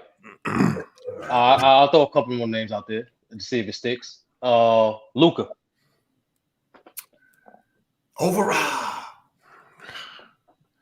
No, he's not overrated. No, hold on. I asked Gilbert. No, don't ask Gilbert. Ask No Chill Gil, because Chill will be honest. Be honest. He's overrated. He's good. He's good. Like he's good at what he does, right? Like you're talking about a guy who has the advantage. He's 6'9", and everyone who's guarding him is 6'1", 6'2", 6'3". So he has a real big advantage over those guys. And if you put bigger guys on him, he has the creativity and the pace to have the advantage over them. So I wouldn't call him overrated. You can't be overrated averaging 30. I had to push first of all. So I don't know, SB. It's a buffet line, bro. You can't just cut in the middle of man like that. Like, come on, man. I'm caught in the conversation. My bad. I'm gonna shut my mouth then. Because chill. Just like the last participant. Hold on 1 second, Sturdy. I got to get to the next question. I'm gonna bring everybody up at one time, but I want to at least let everybody get their individual questions in before we open it up and just kind of go haywire with the conversation. Hold on 1 second. These are setup questions. This the official first question. Like, real talk. You asked like 7 questions. Because Gilbert said something that's interesting. You said something along the lines of that Joel Embiid was being lazy. Yeah, and you said this man is leading the league back-to-back years in scoring, averaging 33 a career high, but he's lazy. Elaborate more. Kobe Bryant called Shaq lazy, right? Mm-hmm. And Shaq was the best player in the game. And he was called lazy, and Kobe didn't respect his work ethic. So what it is this. For a guy who has to work for each and every inch of greatness he has, right? And then you're watching a guy who's been given God's given talent, right? You're talking about, okay, who works harder, Giannis or Embiid? Yeah, Giannis. Okay, now what if Embiid worked like Giannis? What would he be? The best player in the league. I just figure I'll just ease it up like that, right? That is a good connection. He had Giannis's motor, but he will. That's how great he will be. So he's great at what he is. He's gifted. That's how gifted he is, that he doesn't have to be in full shape to dominate. Just like Vince Carter. Vince Carter was a disappointment for me because when you watch all of his attributes, if he had Kobe's mentality, he was going to be better than Michael Jordan.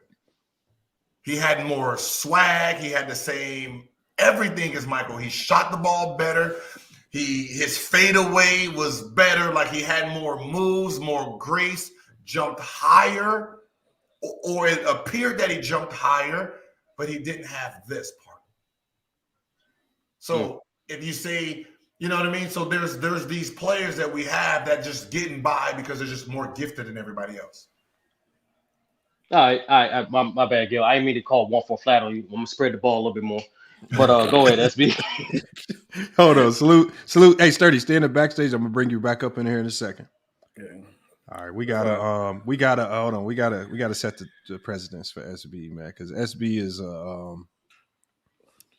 something like a reporter, media. No, media he's not a reporter. He's not a reporter. Gil. The hood reporter, hood sport reporter. He's not a reporter. In the making, and I'm in the process of doing it. Hold on, SB, what you got for Gilbert? I know you got a good question. Ask him about the Chicago Bulls, man, and why they so trash, man. We and him both gonna agree because we terrible. Hey, DeMar DeRozan the ball hog. We don't got a point guard. I don't know what Billy Donovan been doing. The schemes he got us running is terrible. I think did I hit it right on the head with that? I don't think what else I can add to it. You're close. We about right there, so we ain't got to talk about that. But the reason why, because he threw me off with the Luka thing in front, because I was going to ask you something about like an era thing. But with the Luka thing, the reason why I think he overrated from the point of perspective that, yes, he's great offensively and his experience shown because he's been playing pro ball his whole life. But this man is atrocious without the ball in his hand. He's atrocious on defense. Now, I feel like a lot of stars, a lot of international stars starting to get picked on now. He's like that last protected one because now we just seen that with Jokic by him winning 3 MVPs in a row, Giannis and everything like that. I feel like he should get the same criticism. Like they criticize Jason Tatum to the T. The same thing. He had to improve his game. So I feel like, why does Luka get a pass? Because I got caught in with 30, and I asked my real question I want to talk to you about. Okay, so the reason they get a pass is because really, let's be honest, no one's expecting anything from the others, right? When you're talking about, history, 80s, the American white player, the last one was Larry Bird. Yeah. Everybody since Larry has been foreign, right? Mm-hmm. Do you expect Luka to stop, Curry, Dame? Look, you don't expect him to be able to guard these guys, so you don't even consider them defensive players. You're just happy that they're there to help spread the game to the international level. So you try to really, you bring, which will be an insult in the sense where you lower the bar for the Europeans to be more successful, right? You hold the LeBrons and KDs and the Kyries to a higher standard because they have the athletic advantage over them. Okay. Now, because I'd have heard you a lot of times cook on like different eras because people overrate like the 80s and the 90s because I cook on the 80s all the time. I say, how's the era so great and dominant when 2 teams was in the finals every other year? The 90s, it'd be Lamont. I heard Lamont say this all the time. It's a fair thing to say how the 90s so great when a 2-guard dominated that era. For me personally, I think the 2000 from 2010 is the greatest era of basketball. You got a pure balance of everything. great defensively. It was a point in time in the Western Conference you had to have 50 wins just to be the 8th seed. So I want you to like elaborate more on how dominant. Because I don't know, do you think that's the greatest era? That's one part. Actually, when you do the research, when they have the top, 5, 10, 15, top 20. If you do it's top 40. Right, yeah, so 10 point guards, 10 2 guards, 10 threes, 10 fours. Got rid of the fives because that's just really one era. So you got 40 players, right? Possible that the NBA, ESPN coined as the greatest players in their position. From 2000 to 2010, there's 13 spots held by those players. Yeah. 80s has 5. 80s has 6. 90s has 6. So Shaq didn't even make the 90s squad. He makes the 2000 squad. So the paperwork says yes, 2000 to 2010 is actually the most dominant when it comes to greatness. But you can't tell somebody from the 80s that. Just like you can't tell nobody from the 60s Jordan is the best player over Dr. J. Have you ever had a conversation with someone from the 60s? Yeah, I had somebody because I used to work like when I was in school, in media school. I was going like working at the post office. So it was a guy, old school, love hoop, every jersey all the time. He gave me his Zach LaVine jersey. He said he watched everybody play. He said he think Wilt is the greatest player. He said Wilt was shooting fadeaways from the corner 3-point line, but he didn't have no 3-point line. You know, the nostalgia with Wilt. I think he kind of overrated, but I think his own personally knocks on him. And then if you watch his highlights, and we didn't like, I don't knock it because you got to respect history of the game. But I'm like, bro, if you watch him hoop, he dribble like WNBA players in the post. But you know, he was. But I mean, being honest, but you got to respect it when his skills at the time. So now, the reason why I wanted you to like explain and harp on how hard it was playing in the 2000s. Like, can you talk about like how the daily like matchup problem was, or going against a team that you know, or like you like Kobe, you had to put 60 on Kobe, RP to the great mama. But I know he cooked you back too. But it's like you deal with that every other night during that time, and that was like every position because every team had a star, and also they was great defensively and they played both sides. And the All-Star game was even better than it did back during that time because y'all actually cared. Yeah. So when you're talking about day in and day out, right? You're talking about players that are actually trying to score 20 and 30, right? In that area, you're talking about, listen, I did the 80s. You're talking about Clyde the Glide, right, as the top. And then it got down to the light-skinned dude, was the shooting guard, but whoever was second and third couldn't shoot the ball at all. They're averaging about 16 points, right? Now you take that in our era, we give Kobe number 1, then you got Allen Iverson number 2, and Dwayne Wade number 3, Ray Allen, Vince Carter. Like it just didn't even fucking compete. When you're talking about, and this is the reason that I shifted to the point guard. Jason Richardson was my teammate, shooting guard. We played Vince Carter first game. Vince Carter gives him about 30-8, right? Damn. Next night, we're playing, I don't know who we're playing, but we go against like Houston, and he has to guard Cuttino Mobley. I don't really know Cuttino Mobley game like that. Cuttino gives him 30. I'm like, shit.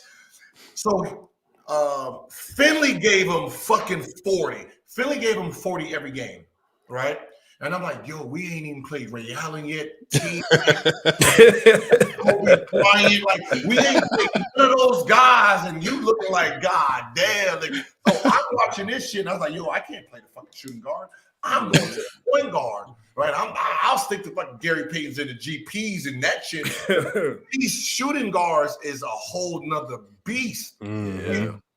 It was just different. The only thing that like the NBA has over the 2000s was basically the centers. Right, 90s centers are just fucking ridiculous. It's just ridiculous. Like the 2000 and moving forward, the centers is not it. But the point guards, the point guards and the fours are what actually is different from every era, because now the point guards is acting like shooting guards, and the fours is that back then, fours in the 90s, Anthony Mason, Charles, a whole bunch of bruisers, where that whole bunch of Brandon Basses and Leon Poles. And what ended up happening is, because of Shaquille O'Neal messed up the center. When Kevin Garnett and all those guys was coming to the game, Tim Duncan, they were so scared of guarding Shaq that they just said, fuck it, we'll go to the 4. Hey, that's tough. So now when you look at our 4 and all our 4s is 7 foot, that was supposed to be our 5s. So they all ran to the 4 to stay away from Shaquille, and it kind of watered down the 5, and the 4 position exploded. Okay, that's tough. I'm gonna let everybody go, because I'm gonna actually listen to Lamont. Sturdy want to ask you 45 questions at one time. Hey, Lamont, I'm gonna join. I'm on my way to work to the studio. Okay, cool. Make sure you hop back in, man. That's SB Talk Sports. Make sure y'all check his channel out, y'all, man. Get some good takes over there, as long as he's not talking about the Chicago Bulls. We got now we got an ultimate Philadelphia 76ers in. His takes, he probably is known for having some of the worst basketball takes ever of all time. But we got Ralph here. His name is Ralph. I don't know what the logo is that he has, but that's how he's known. Ralph, man, what's good, man? You go ahead and take yourself off mute, man. What you got? Hey, salute, Lamont. Thanks for having me, brother. Salute, Gilbert. It's an honor talking to you. You know what I mean? I actually saw you play a game with the Sixers when I was a kid. When you dropped like 33 on AI, and you dropped like 47 on. Yeah, I know he dropped about 47, right? Yeah. At the old Wachovia Center. You know what I mean? So it was an honor to talk to you, man. Thank you. I just got a simple question about the free throw gate. I mean, what happened? Oh, with LeBron? Yeah. To be honest, he shooting 82% that season. Yes. Like, it's so funny. It's like when Steph Curry misses 2 and he starts looking at his hands and shit. I got up there. Got us to overtime, playing well in overtime. Didn't feel tired. Went up there to make my 2 free throws, and it just, you know what I mean? It just missed them both. It's just one of those things. Like it's like, missing a layup on a fast break, right? It's just like, damn, right? It just happens. It's part of the game. And I really, really took that shit serious, because I was an Orlando Magic fan, so I seen it when Nick Anderson missed all the free throws, how his career ended. So, that summer, I went to go with a guy named Frank, who was a special ops guy, to work on my mental. Because really, I thought I had a really strong mental, and I wasn't trying to fuck that up. So I went with him just to make sure my shit was great, put me through some shit. And then when I came back the following year, I never missed a game-winning free throw. Like I beat three teams with game-winning free throws at the end of the game. But I'm glad I missed it, because it turned me into something else. Right, turned you into hibachi. You got one of the coolest nicknames ever. Like, where did you come up with that? The Agent Zero came from a fan, right? And it came from you remember MySpace? Yeah. MySpace, my shit was called the Black President 01. And then we had our top 8 that we can put the girls. I had 50.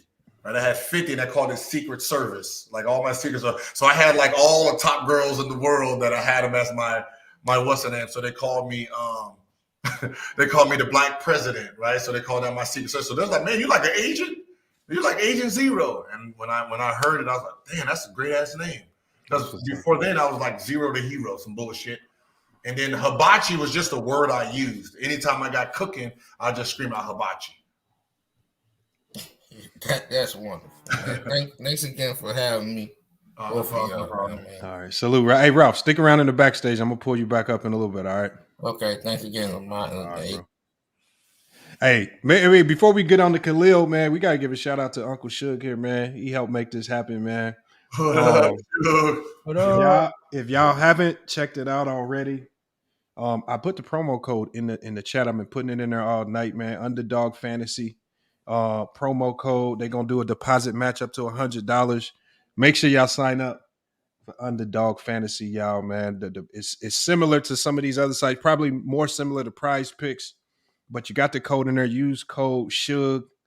Make sure y'all go check it out. I'm gonna keep putting that link in the chat. Y'all go sign up. Get y'all free money. Get y'all picks in for these NBA games. Y'all say y'all know all this stuff. Y'all can predict these scores and these points. I want to see y'all come back with some winning parlays. Y'all ain't coming back no winning parlays. I know y'all don't know what y'all talking about. I've been getting fucked up over there. I ain't gonna lie. Bro, I be thinking I have it, and it just like I'm good with team. Like I'm very good at team over unders. That's my thing. Mm-hmm. But the app don't have that. I gotta now look at players that I don't know, like 7 points. Like who the fuck can't score 7? How many minutes? All right, he plays 20 minutes, 7 points easy. Motherfucker got 3. Like, oh, all right. You know, the easiest to me was when NCAA was going on. Oh, well, okay. Oh, NCAA turn. It seemed like that's just always very predictable. That was what I was riding with. But salute to Uncle Shug, man. What you got for us, man? Appreciate you pulling up. Thanks, man. Appreciate you. Just a quick question for you, Gil. Who is your favorite and least favorite teammate ever, and why? Favorite teammate would be. Dang, that's hard. That's really hard because Larry Antoine was my veteran. Jason Richardson was that was my dog. I'm gonna go with Jay Rich. I'm gonna go with Jay Rich. And here's why: we trained coming into the rookie game together. I mean, as rookies, so we trained that whole summer. I'm busting his ass all summer, right? Like one-on-one, he could not guard me. And he's top 5. Right? He's top 5 pick. So I'm really going at this man. Like if I can get him, I'm top 5. When I made my comments about I will be starting by the middle of the season, it's because it's going to take me at least the middle of the season to get through the politics to get him out of his spot. When my mental was being questioned, he was like, man, don't worry about this, man. You the best player that I ever played against. You the best player on this team. Like, he's making me seem like I'm the best player on the team. He's telling me, right? I remember we went to rookie all-star game together, gave me $10,000 for, teaching him these dunks that I couldn't do. I just thought of them shits, right? I know if I can't do the shits, and gave it to him, so his 2 dunk contests, he awarded, me. So when it comes to someone really believing in my talent and not being threatened by what I was capable of, I gotta say that's my guy. And least, like on the court, off the court. It just don't matter. Just teammate. Just to have this person as a teammate. Oh, have him as a teammate.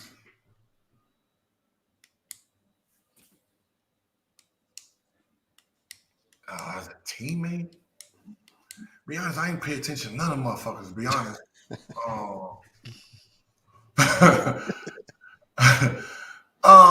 It's so funny, like the one I bickered with the most would be Karan. Because we had our thing, we had the way we played the game, we had structure, and Karan always threatened the structure because he wanted to be the number 2 option when he was the number 3 option, right? And he couldn't let go that he was the best. But the way our team played, if I didn't play, he was the number 1 option. So he had the same skill set that he was a great one-on-one player, right? So when the ball was going down to the guy with, at the end of the game, if I wasn't on the court, it was Karan.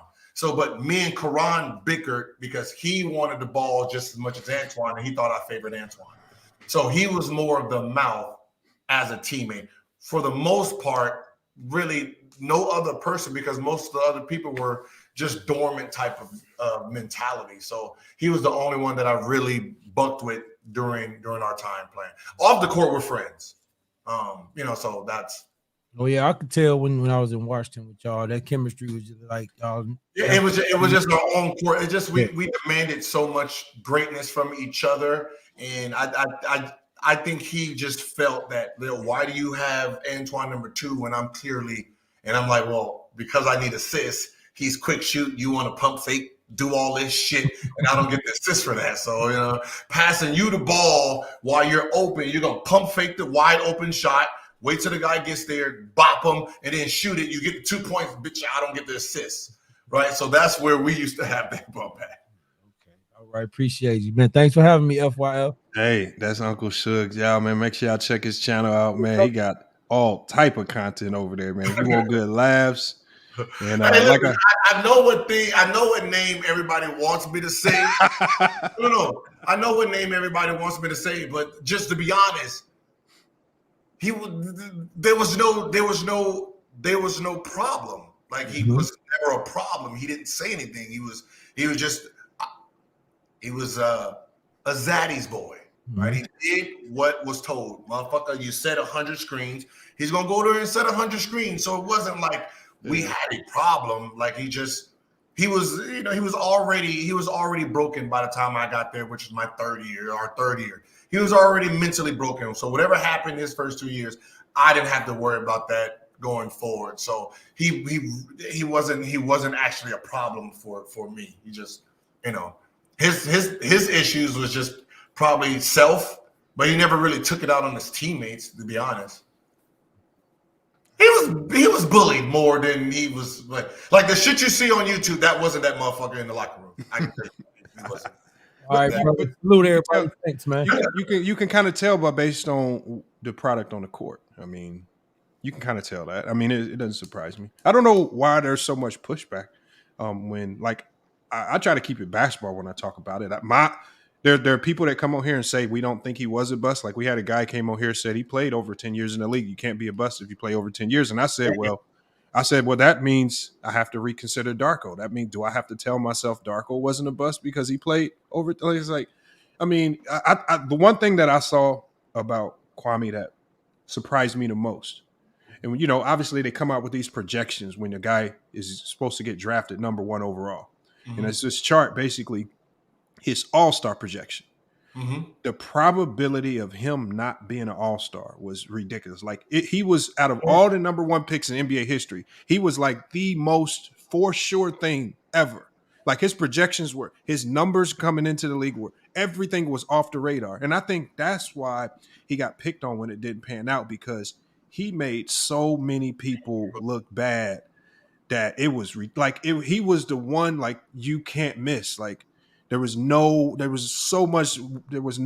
room for him to not be a great NBA great. And then everybody got what they got. And so it was like there was something where it was out of a possible 120. So out of all your attributes, the max was 120. Yeah. He had the highest max out of anybody that ever came into the NBA, right? He had like 112. He had 112 out of 120. Right, we're talking about Anthony Davis, all these people. They were all below him because 6'10", 6'11", fast as shit, can dribble, can pass, can score, athletic. So you're talking about the prototypical player that you can create, right? But at the end of the day, you can't measure heart. You can't measure heart, and no one takes that into consideration. Where when you have to play 82 games, someone yells at you, how are you going to respond? Like that's a whole different category of what makes or breaks a player. If you have 2 bad games in a row, how do you respond? Do you respond like a great player, like your elite? They have a bad game, they're going to bounce back the very next game, right? If I'm averaging 30 and I had 12, the next night I'm gonna have 40. Right. And that's what separates, players from each other. Yeah. And we talked about it earlier. We talked about a couple different things, non-basketball factors, like seeing them zeros in the bank, or obviously women, and just so many different things that can impact you, that can distract you from where you need to be. If your intent is to be great, it's a lot of things that can stop you from being great in the league. So we got Khalil here. Salute, Khalil, man. Appreciate you pulling up, man. Khalil from Cleveland, man. What you got for Gil? Salute to you, Lamont panel. Salute to you, brother Gilbert. I've been watching you since Arizona. A real big fan of yours, always have been, man. You were ahead of your time. The way your personality is, the way you play with the current players in today's NBA. Who do you think plays like you the most? I'll say Dame. Like, compared to my game, Dame is like the 5.0 of it, right? Making that long shot more of a normal shot for himself. The ability to get to the foul and use the defense lack of knowledge, I would say James Harden, of knowing how to bait players into fouling. But for the most part, with the clutch, me and understanding, how to slow the game down when the game is speeding up, I would just say more of Dame Lillard. I agree. That's the person who I had in mind. One more question for you, bro. I know everybody want to ask you a question. I'm from Cleveland, born and raised, and I saw a lot of the matchups. I were at the matchups where you and LeBron faced off against each other during that time period. Mm-hmm. What was it like going up against that Cavaliers team? And do you feel like you guys had the better team, but LeBron was just a better player? And was the East weak during that time frame as well? Because I hear a lot of that too. Okay, so I remember this fucking text message call. We get to Cleveland. So Larry Hughes is in Cleveland, right? Larry Hughes is in Cleveland, and it's the first time going gambling. So we're gambling at LeBron's, right? He has a penthouse. The whole goddamn floor is his. So he's not gambling, but Maverick, me, Mav, Richie Paul, Larry, and Damon Jones were playing cards. LeBron and Savannah is on the couch watching TV. Well, he had the 4 TVs, like it was like a sports bar with the TiVo. So he had 8 channels, right? So he technically had 8 channels going on, all different sports. So he had NBA games, he had college games, he had soccer games on, he had high school girls game on. And I'm just watching him just go back and forth, just making some large, and you can just see machine like a mind. And I remember telling the coach, like, man, I think he's smarter than we think he is. Right? I think he's smarter than we think he is. And I remember when we made it to playoffs, we're gambling. This man is literally watching game tape, breaking us down, right? Just sitting there, him and his, at the time, girlfriend, wife now, sitting there, writing our plays down, understanding all the plays. And we're talking about a 2-3 year guy, right? And he's sitting there watching game film on us while I'm there just watching. Like, yeah, that ain't the play. Okay, I can switch that. And I tell coach that we were the better team. He just outsmarted us. Because he did something that it took me to the 3rd or 4th game to figure it out. Well, what he did was, because we had Brendan Haywood and Jared Jeffries in the game, longer arms, bigger. So we had Jared Jeffries guard him, which had a longer body. So it kept him from like shooting jumpers, which he had to try to drive, but we had Brendan back there. What he'd do is it was a signal. He'll look at coach. Coach would take Ilgauskas out. When they took Ilgauskas out, we took Brendan out and put Michael Ruffin in, which became 6'8". Now LeBron is fucking the biggest guy on the court. So when he drove, no one was there. So if you look at all the game-winning shots he had in that series, it's against Michael Ruffin, who's 6'8", not Brendan Haywood. So he outsmarted us, is what he really did. Okay, do you feel like the Eastern Conference was a weaker conference back then? No. It was, when it came to talent, the West is always more talented when it comes to individual talent. But when it comes to the grind of the game, no, the East. Like, you're getting beat up every night. I agree. Yeah, you're getting beat up. You're talking about the Pistons, then you're talking about AI in the Philly then, Miami, Shaquille O'Neal and that group over there. So you're talking about, you know, teams that really like beat up on you day in and day out. Okay. One last one, Lamar, my bad. No, so you good. Gil, just speaking on the LeBron topic, so if he were, let's just hypothetically say, if he were to go on to win a championship this year, where do you think that places him in all-time great status? The same place, number 2. Behind Jordan. Listen, I'm just going to tell everybody now. They're not going to let you put him in front of Jordan, right? Right? You're not, right? The advantage Jordan has is he had a clear road to create his greatness, right? And what that means is no one realized by his first championship, they were already calling him the greatest of all time. People don't remember that.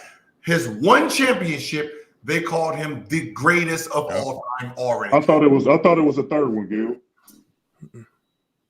That's where, you know, like everyone was saying it, but they were already calling him by the first.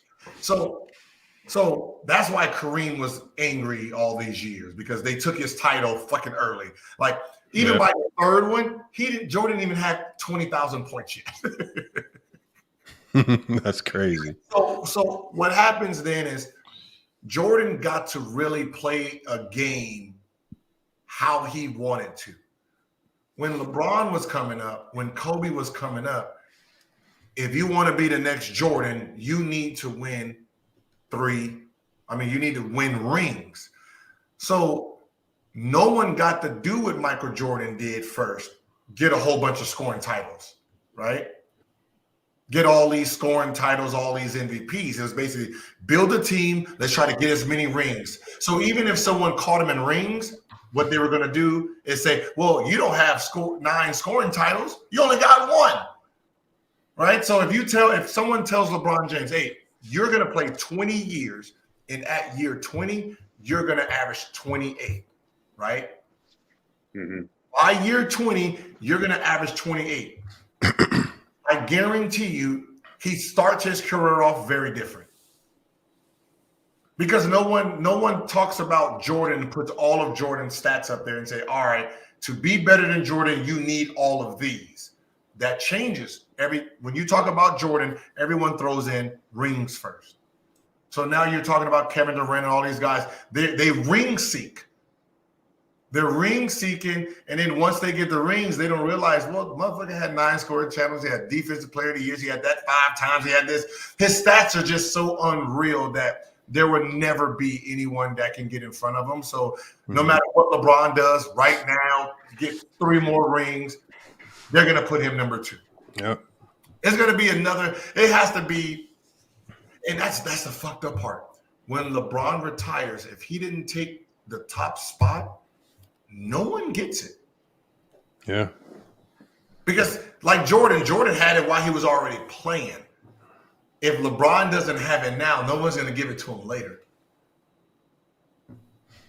Appreciate you, Brother Gil, man. Appreciate you, Lamont, as always, bro. Yes, sir. Salute, Khalil. And Khalil, appreciate the donation. Appreciate you hitting the Cash App, supporting the channel, man. As usual. Let me go ahead and get to Young Africa, man, in the motherland. Literally, a lot of people got usernames. He literally in Africa. Salute, Young Africa, man. What you got for Gil, man? Hey, man, shout out to FYS Sports, man. Shout out to Gilbert Arenas, man, pioneer of the game, man. My question is, Khalil had a few questions, but my question is about the game itself, since I got a, great basketball player that I can speak to right now. But what is the most difficult thing to do on the basketball court when we talk about offense and defense? What is tough that wouldn't be expected when you talk about basketball? Emotions, holding your emotions in play, understanding that you can't get high, you can't get too low. You have to be in the moment and competing, right? Actually competing, right? That is still a thing that you got to tell NBA players. Like, you'll go out there and just compete. For the most part, like when coaches always say, hey, go out there and all I need you to do is play hard. And then I always say, and smart. Like, I don't need some dumbass guy out there just running and playing hard. That doesn't help anybody. Play smart. Understand what the hell you're out there doing. So every NBA, there's basketball players and then there's hoopers, right? A hooper is your pools, those type of players, right? You just give them the ball, tell them, let them do what they're going to do, right? They don't grasp the understanding of being a basketball player, right? The Steph Currys are basketball players.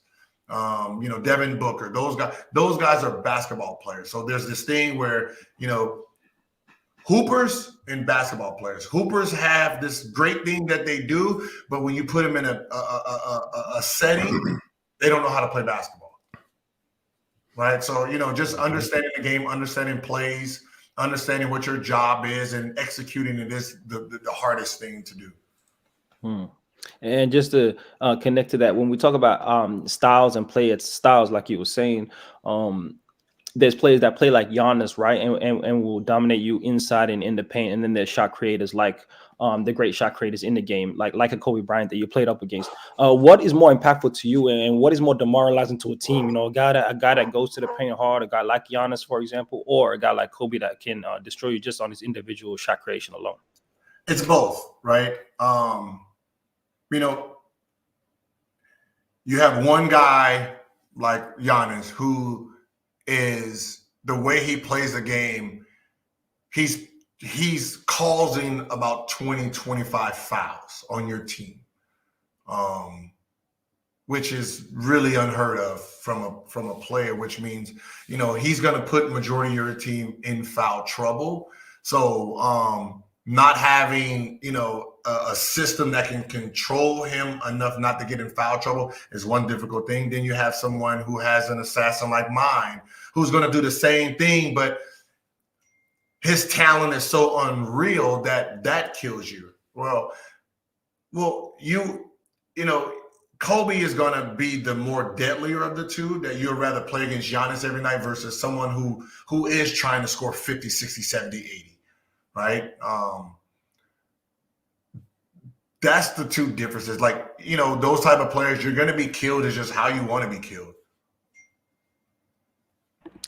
Thank you, Gil. No doubt, man. Just one more thing, man. Just because we're in playoff season, I just got one more question about the game itself, and that's, a lot of people say that LeBron is 4-6 in the finals, for example, and it's LeBron himself, right? Obviously, his teams are a part of it, and so there's these ideas that superstars win championships, and championships are given and titled on superstars. What is the most important thing when it comes to a championship? And do you agree that the idea of individuals winning championships or giving the credit of championships is correct in the NBA? I haven't seen since I've been paying attention to basketball that one superstar has won a championship by himself. That just hasn't happened. Right? You need multiple. It's like a race, right? If we have 11 players, even though you're a Bugatti and you have all Hondas, and everybody on the other side has Mercedes, Ferraris, Lamborghinis, they're gonna fucking beat you. Your Bugatti can't beat all of those. So you need other cars that help you win this race, even though you're the main guy. So Jordan should prove that, right? In his early years, he couldn't win shit. Being the most dominant thing in the NBA, when he started getting better players around him, helping him win. So when it comes to winning championships, it's having the exact pieces that you need for everyone to play great. Like, people don't understand there's realms inside the court, right? So as long as players don't play in the same realm, they can play together. Prime example, LeBron and Westbrook both played the same realm, which means they're going to clash because they both need to do the same thing. They both need the ball. They both need to do what they do, drive and kick. So one's driving, kicking it to the other one for the other one to drive and kick and give it to someone else. So they clash.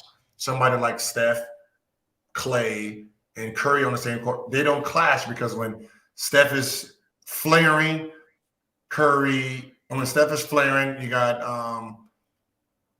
KD who can play one-on-one. You got Clay, who can come off of pin downs and pick and roll. So they all can change their position of the game. That's why it's very important as a basketball player to be skillful at different styles of playing, because you don't want to be this ball dominant guy and then they take you off the ball and you don't know how to play basketball anymore. Right? If they take Luka off the ball, that's what you see with Kyrie and Luka. When Luka doesn't have the ball, he don't know what the fuck to do. Right? He just sits there like, wait till I get it. Versus someone like, Curry, he'd throw that ball and he's taking off like he's a 2 guard. Mm-hmm. Right? So it's just understanding what your team, fuck the names, it's the people that fit. And the Lakers are showing you that. They had Westbrook, who's going to first ballot Hall of Famer, Mr. Triple-Double himself. He's being benched behind Reeves. Who looks better with LeBron? Reeves. Right? He looks like a better fit for LeBron, which, if you're talking about, who has a better chance to win a championship, LeBron and, Westbrook or LeBron and Reeves, everyone now is going to say, LeBron and Reeves. When on paper, you're looking at like, fuck that white boy. But when you look at the game now, you're like, okay, yeah, that's a better match. So it's just matching up the best combination to help you win. Hey, much appreciated, Gil, man. Shout out to you, FYF Sports, man. If you don't know Gil, man, he put in a lot of work out here for the basketball community, educating us on things that we haven't seen if we young brothers out here. And so much appreciate. Come back, Gil, man, and chop it up. Right. For sure. Gil, I got to get to this one comment, Gil, because I know he's not going to click the link, right? So I'm going to address his comment. So because Mad, his name is Mad9. He's came onto the panel. He's talked about his 3 runner-ups in the LA Fitness finals.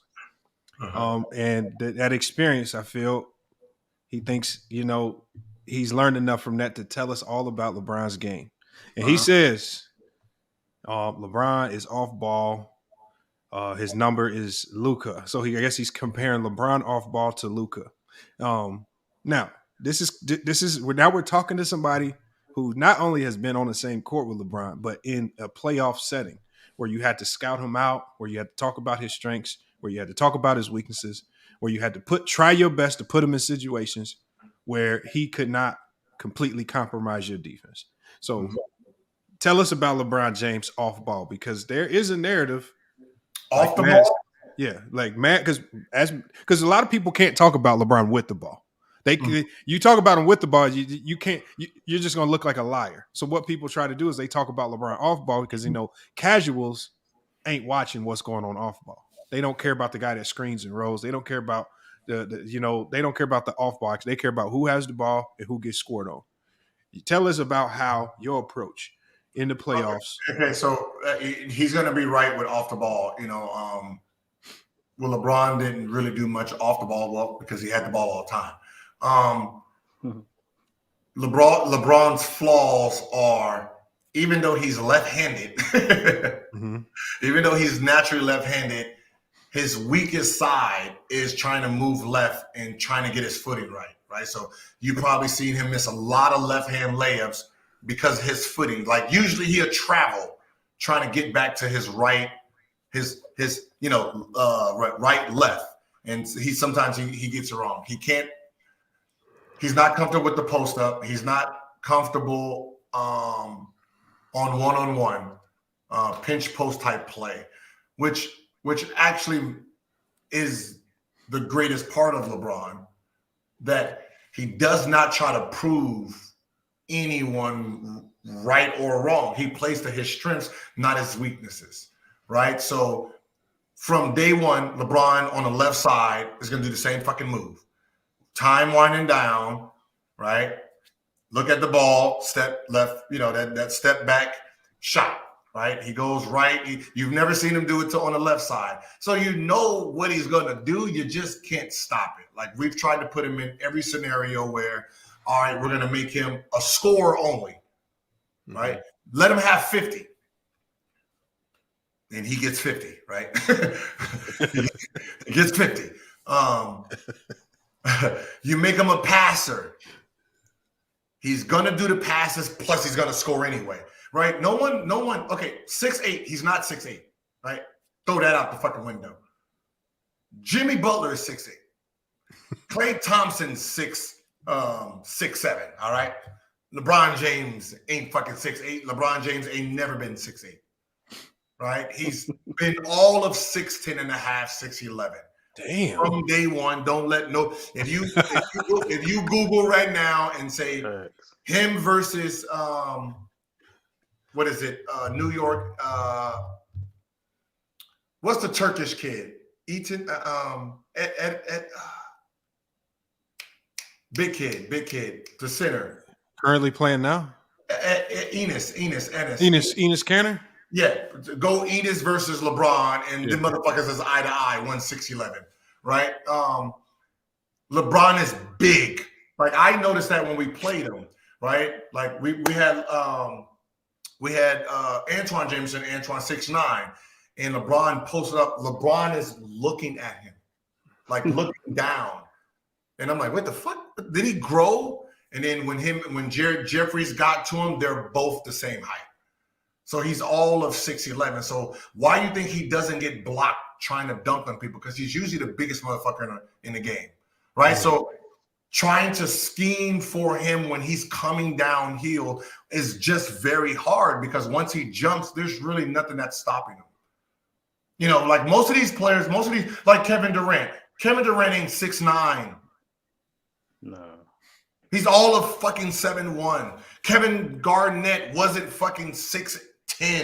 He's all of 7'7". So mostly the big guys. So the reason LeBron and Kevin Durant are still 6'9" is because kids don't buy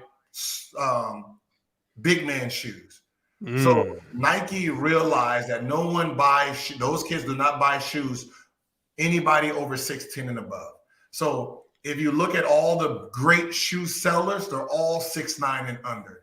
That's why LeBron and Kevin Durant has still been 6'9" from day one. Kevin Durant came into the NBA at 6'11" with his shoes on. You got to remember, if you're saying he's 6'9", he's 6'9" without his shoes. Put his shoes on, makes him 6'10 and a half, 6'11. Yeah, I ain't never bought no Shaqs. Yeah, no.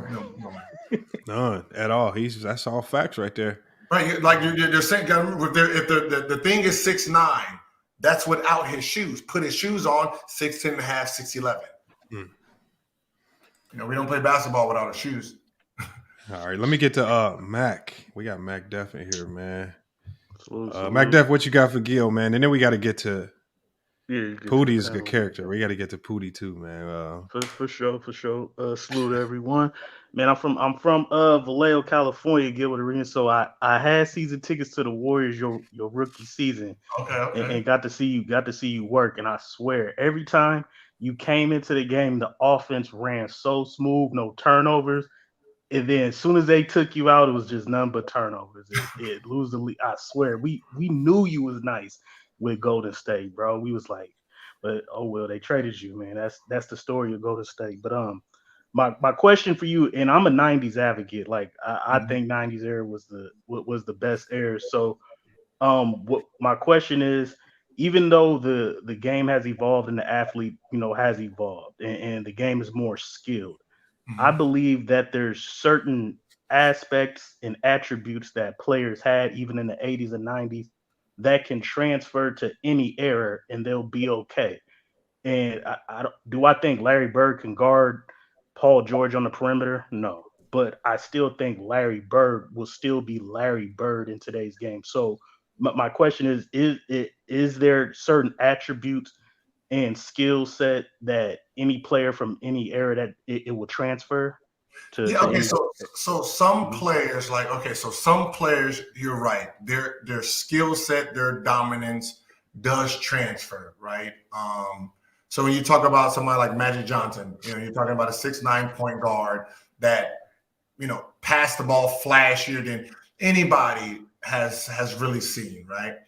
That doesn't change. He's still going to be the point guard, and he's still going to have those advantages over, 99% of everyone who has to guard him. So, Larry Bird. Larry Bird, you got to treat him like a Luka and a Jokic, right? They're more skill set than athletic, right? So if they're getting their rocks off because of their their skill, then you have to assume Larry Bird will be the same exact too. And Larry Bird had that dog in him, right? You know, he's not the Luka where he's going to cry about the call. So, you know, Larry Bird will be more feisty. He will be, you know, who he was. Barkley's athleticism gives him an advantage in this era. There's no big. Penny Hardaway, of course. Man. The older guys from the 80s and the 90s, their IQs had to be better because they had less advantages with the dribble. So they had to get to certain spots, understanding angles better than today's game. Today's game is basically AAU style. So just being creative can get you open shots in today's game. There, you had to really do a move to get a guy going one way and then putting that shot. So I can say 80s and 90s, their IQs overall was better than today's game. Okay, one last question.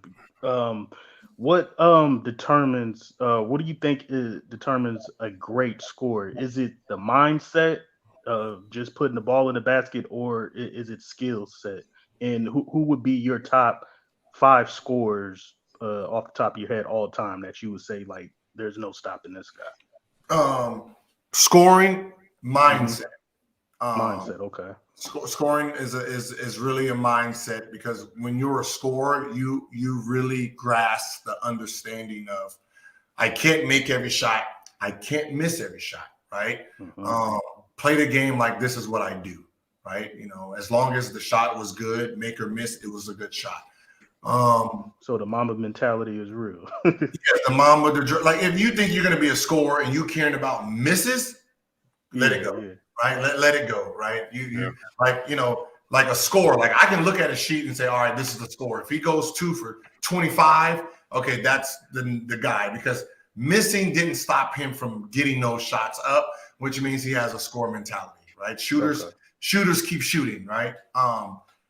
Now here's a key to being a real scorer: being in shape. If you hear someone say, if you give everybody the ball 20 times, everybody can score. No, that's not how that shit works, right? That's not how it works, right? That's not how the calculation works. That's not how the game is played. If you gave someone, 20 shots, he's not going to average these numbers every game because mentally he might not be fit to take 20 shots a game. He might not be physically ready to. You have to be in shape. With Curry. Curry's playing Fox, right? Fox is the fastest thing in the league. In shape. What did he say guarding Steph Curry game 1? Right? This is the hardest part. Like, because Curry has another motor that he doesn't have. Right? To be great, you have to be fit in this league. Or just period. You just can't be some out of shape guy thinking about to take 20 shots a game, 82 games in that season. So to be a real scorer, you really have to understand angles, understanding defense, understanding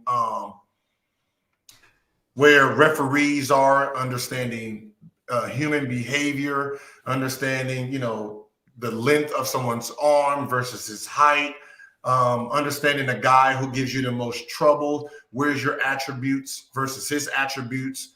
Like I knew, and this is going to sound a little cocky-ish, but I always wanted Kobe to guard me because he was a bad defender against my talent, right?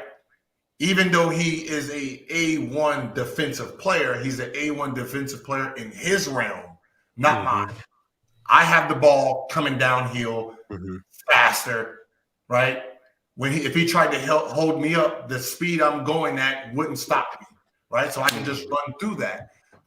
Where he will be great is keeping the ball away from me trying to post him up, me trying to isolate him, right? So if I didn't already start off with a dribble, I'm playing to his strengths. So that's why I kept the ball. I'm playing to my strengths. So I wanted Smush Parker off me, wanted Kobe on me, because no one is ever going to help the best defensive player, right? So everyone's going to help Smush. No one's going to help Kobe. So that means I have a better chance scoring against the best defender because no one helps the best defender. The best defender helps everyone else. Damn, that's a good answer right there. That's a good take. Yeah, it is. I ain't even think about it like that, man. Hey, yeah, we got a lot of people asking questions, man. I don't want to censor y'all questions, but let's start. We got to start tapering them off because we getting close to that 3-hour mark, and I'm not trying to keep them here all day. Salute, MacDef. Appreciate you pulling up. I want you to definitely pull up before we end.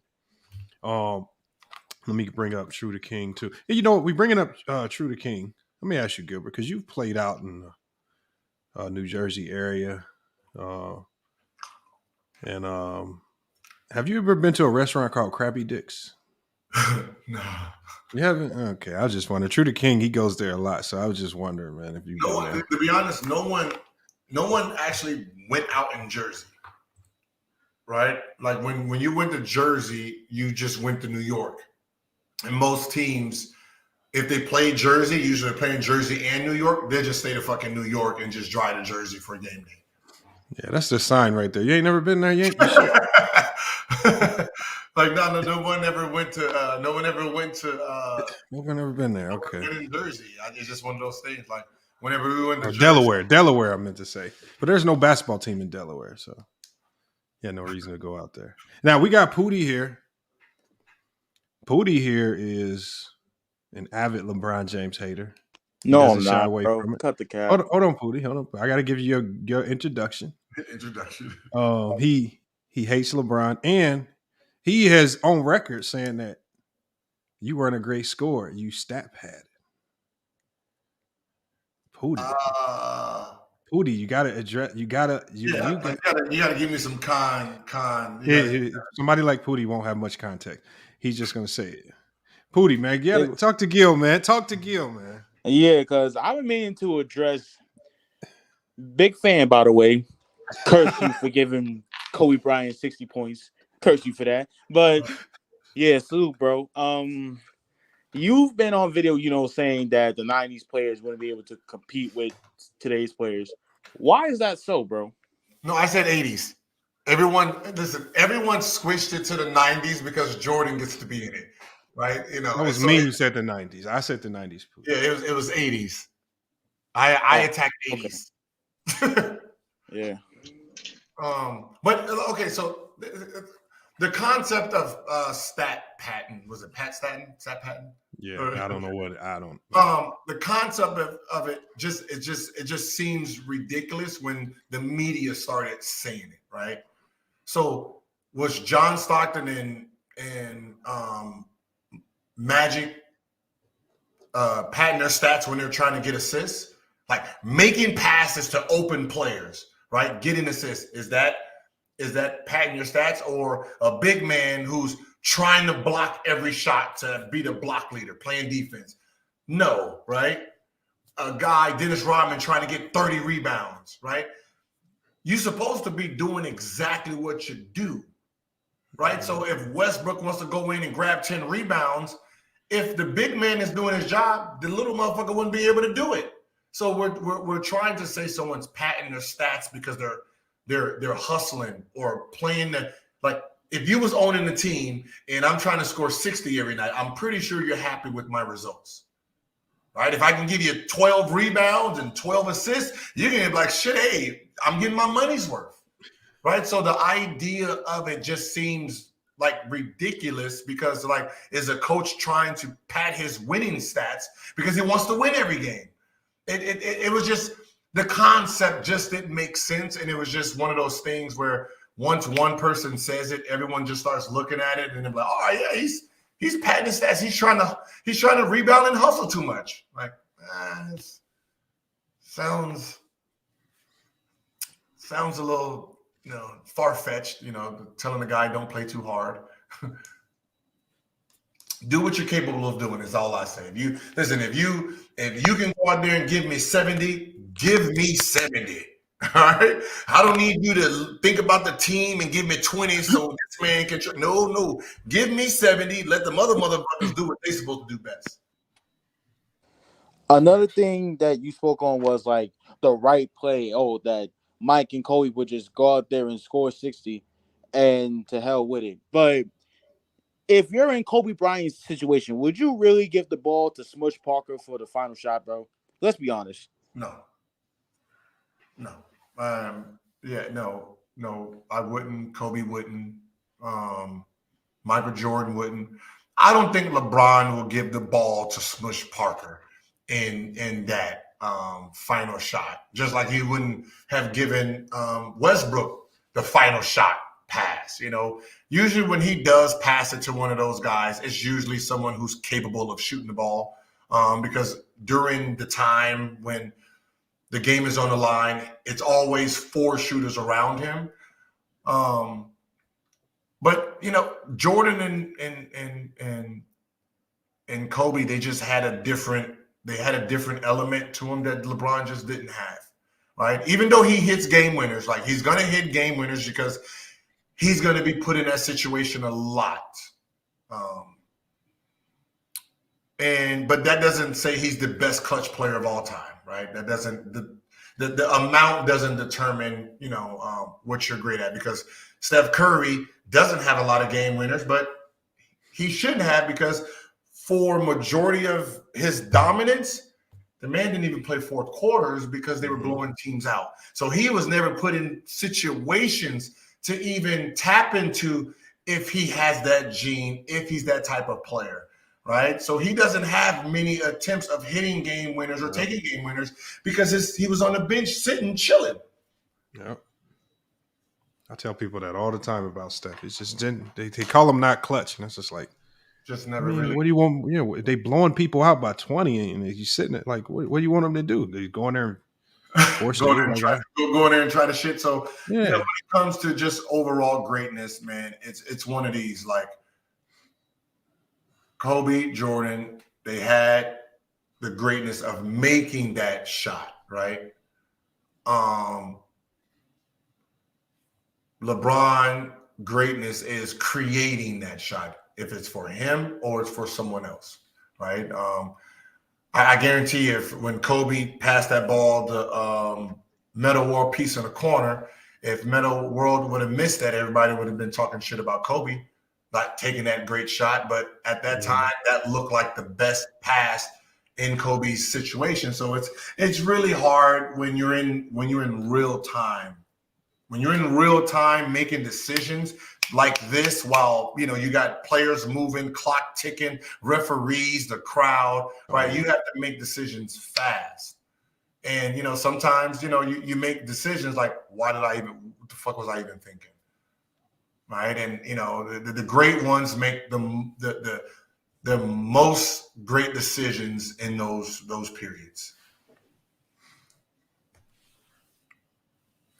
All right, that's it, Pootie, man. That's Pootie's question, man. Salute for pulling up, Pootie. Make sure you stick around.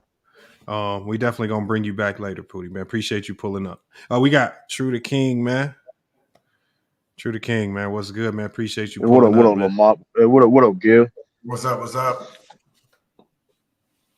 What you Nothing got for much, us? man. Hey, I got a question. I'm gonna and doing back in your playing days, who was your toughest matchup, or who was your favorite matchup? Toughest matchup was probably Allen Iverson. Like dude just is like, I'm not even gonna lie, man. For someone who was like a club head, man, like he played like he was on 20 Red Bulls, man.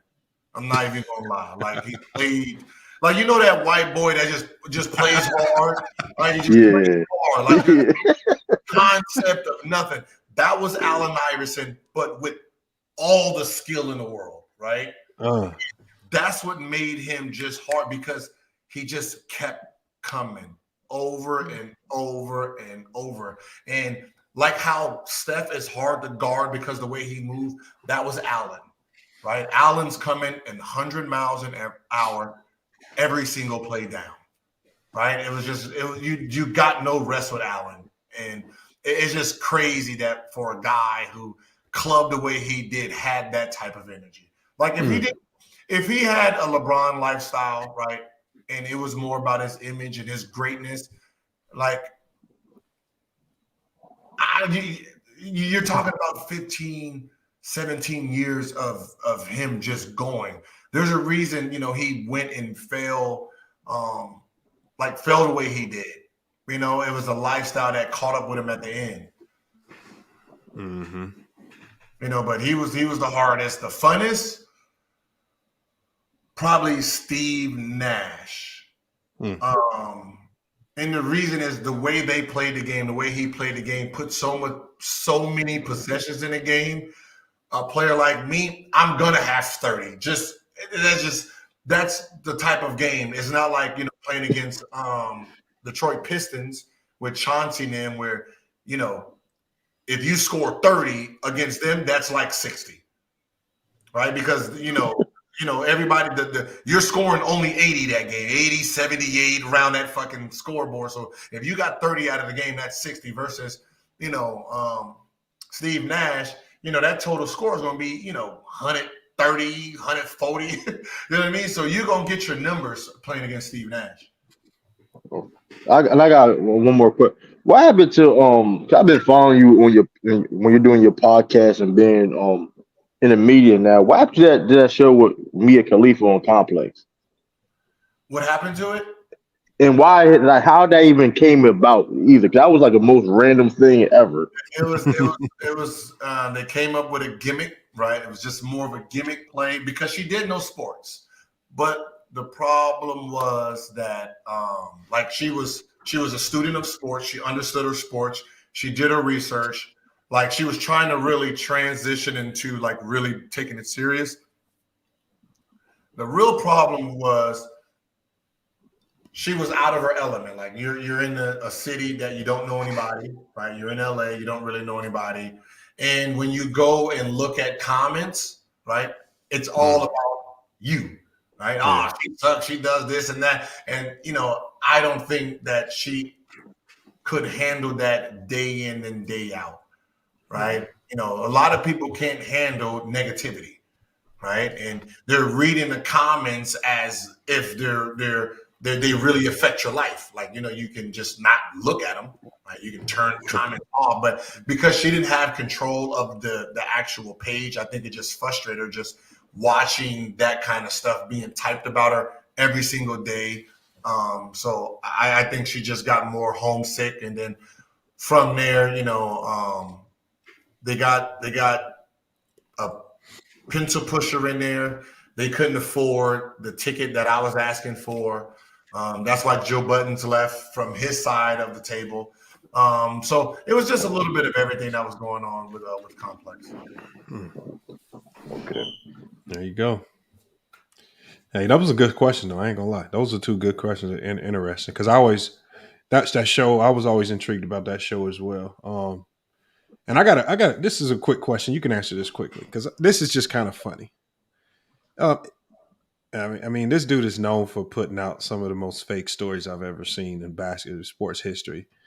The story with Carcino, man. Carcino, y'all really related? Fuck no. Because he said he was related to Draymond too. No. And he just said, like, dude just says whatever to get anyone's attention. I mean, like it's just a gossip site. It's like old tabloids, right? It's just what old tabloids used to be. You're saying stuff to catch headlines and clicks and baits, which at the end of the day, to be honest, it's cool if you want to go that route. Just understand, when you start saying real shit, no one ever takes you serious. Yes. Right? If True. you're getting caught with so many lies and your stories is just so off, when you do have real news, no one takes it serious. It's like, that boy that cries wolf. When the wolf comes, no one's taking you serious. Yep. That is true. He's had some very, very odd headlines that I didn't understand. He even said Draymond Green, he's related to Draymond. All types of crazy stuff. And I was just like, man, you don't have to say all that just to talk basketball. Just talk basketball, man. Man, I don't lie. Like, I learned a long time ago. I don't get ass whooping, so I might as well just say what the fuck I want to say. So, like, I don't lie. If I don't research it and figure it out, I just don't say it. That's why when I don't do topical stuff that, like, outside of the basketball world, I don't touch topics because I don't know much about it, right? Someone told me to touch Mikey Williams, right? I know Mikey Williams personally. And I don't think young fella is ready for this type of scrutiny when it comes to the media, right? Yeah. So I'm not going to be the guy that puts that uses young fella's career for clicks and views, right? If he was a professional, then I can, give my take, but he's not a professional. He's still a high school fucking kid.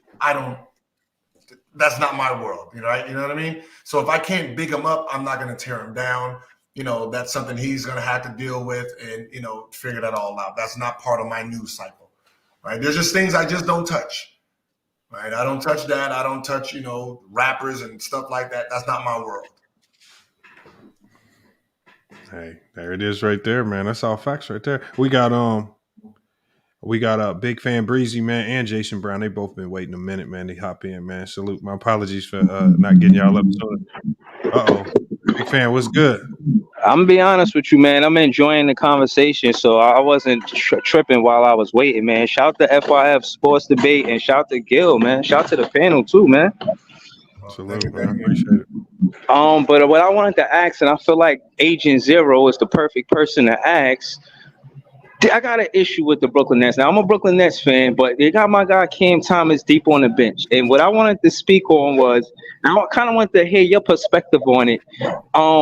Just the talent and how sometimes they don't get to exhibit their talent. And they, in my opinion, Cam Thomas can score with the best of them. When you look at that draft class, that first season, he was in conversations with scoring 20 points or more 10 times that season with draft picks 1, 2, 3, 4, 8, and 10. And he was the number 27 draft pick, what gave me confidence as a fan that he would get more minutes in this season. But that didn't happen. So what I'm asking Agent Zero, what I'm asking Gil is just the player development side of basketball. Once all of this talent gets to the NBA, do you think that I'm over exaggerating that he should be getting minutes, or sometimes the teams should focus more on their draft pick, even if it's a high draft pick, not like a 1 through 5? Okay, so I know him personally because I seen him when he was going into the draft. I watched him train. He got that thing on him. Like he knows that kid knows how to fucking put that ball in the basket. I watched him every fucking morning, him and his moms. Every morning, he put that work in. When he got time, he put that work in. Like when he actually got put on the court and said, hey, do you? He did himself. Sometimes it's more than just a game. Sometimes it's behind the scenes stuff, like him and the coach might not get along. He might have an attitude. He just might be that dude that just nobody likes in the locker room, right? Yeah. We don't know what the situation is, but there's guys on teams that can go that don't get in that game, right? One more question. Do you think that he should start for the Brooklyn Nets? It's a two-part question. Do you think he should start for the Brooklyn Nets over Dorian Finney-Smith? My God, pardon my language. And do you think that if he was on a different NBA team that he would start? Yeah, when Kyrie and KD left, he's my starter. I don't give a shit what position he's starting because I need to develop him. So all this should be telling you is they're going to get rid of him. They're going to try to package him, get him. So it must be something that's internal versus his skill set, right? Sometimes these motherfuckers just take shit personal and they will let you rot before you get your bag. But with a team like that, he should have been playing, getting those games under his belt so you can really see the development of your young guy. And sometimes that should just be personal with these guys because, you know, you might have called the coach something, did something wrong, and he's like, man, fuck you, I'm cool. They'd rather lose games than they'd rather lose games by not playing you than looking weak to you. I understand. I don't like it, but I understand that. And He's a starter in this NBA, yes. Now I'll leave off saying thank you, FYF Sports Debates. Thank you, Gil. Shout out to the panel. And I'll say you're right, Gil, because we were 13-15 with 28 games left after the trade deadline. And in my, theory, my fan theory, is that we would have had a better record, above 500 record if Cam Thomas got to be in that starting lineup with those last 28 games. But yo, man, I appreciate y'all, man. Thank you, man. Oh, thank you. Yeah, absolutely. Yeah, basketball. I mean, really, from the college level on up, it's about if coaches prioritize you. If you're just in the wrong team, I don't care how good you are. If you're just in the wrong team and if you don't get along with the coach, it just ain't gonna work. Like, I don't care how good you are. If a coach don't want to play you, or if he don't want to put you in a situation to succeed, you're just not gonna succeed. And that's just how it is. We always say, listen, it goes two ways, right? It's a two-way thing. You want to be yourself. Coach wants you to be this type of player. If you're not the player he wants, right, then he's not going to play you. Well, then it becomes your responsibility now to adapt to be the player he wants that he's going to put on the floor. We're not all capable of adapting that fast, right? And it's like this two-way street. When we hear players say, man, my coach didn't do this. Well, okay, your coach didn't do it, but did you change so you can get on the court? The whole goal is to get on the court. Once you get on the court, then you do your own thing. So I got on the court trying to play defense, right? Like when I was in Arizona, I was a defensive stopper. I was a defensive stopper. When I came into the NBA, I was a defensive. I played defense. When I got the bag and they said, we need you to put the points in the bucket, cool. Hey, someone else plays this defense for me because I got shit to do on my side. So, you know what I mean? So you have to give yourself a chance to be great, to be coachable, right? And that's what it is, right? Like a coach doesn't know what he really wants until you give it to him. But first, give him what he wants, then you give him what you have. I've seen that. My buddy, I had a buddy who quit a team. He was at a D2 school. It was actually Ben Simmons' brother coaches him. And he said they moved me to center, man. He said I was starting, but they moved me to center, so I quit. I said, that had to be the dumbest thing you've ever done. I said, you got on the court. I mean, really, that's half the battle. You won the majority of the battle. You was on the court. You just get on the court. You like, it's hard. Like the one thing I tell people, when you are on the court, it's hard to hide talent. Just like with Cam Thomas, when he was playing, you couldn't hide the talent. Players are going to do what they do best if you leave them out there long enough, and you can't hide it. Like, and so that's one of the ways where you can tell good players from bad, because if they actually are getting the minutes and getting opportunities, and over a long period of time they just don't got it, they show you they don't got it, then potential can only take you so far. Yep, you got to start showing it. We got who do we get to? Oh, we got the hopefully I don't say the name wrong. If I say it wrong, then I apologize. Dr. Maggie. Hopefully I said it right, but if I didn't, I apologize. Salute, though. You can go ahead and take yourself off mute. There you go. Yo, what up, FYF? What's good? Yeah, not much, man. Just another day. What's good, Gil? How you doing? Yeah, cool, man. So I got two questions for you. I'm gonna be quick. One of them is definitely gonna be Cavs related because I'm a Cleveland native. So this playoff season, so I feel like we're gonna beat the Knicks. Just period. I just feel like we just have a superior team, and we just add more to whatever the Knicks can counter. So going into the next round, though, knowing that we could possibly more likely end up playing against the Bucks. But knowing that Giannis can be a little hobbled, he may be healthy at the beginning, but he's still coming off an injury. What do you think will be the necessary game plan for the Cavs to even have a chance of beating the Bucks? Well, I mean, with the Cavs' big lineup that you guys have sometimes out there, will put more bodies into Giannis. Okay, so when you're guarding a player like Giannis, right? No one's ever thought about putting a guard on him first. It's like a switch bait, right? You put your point guard on him, your best defender on him, let him guard him full court, bringing up the ball.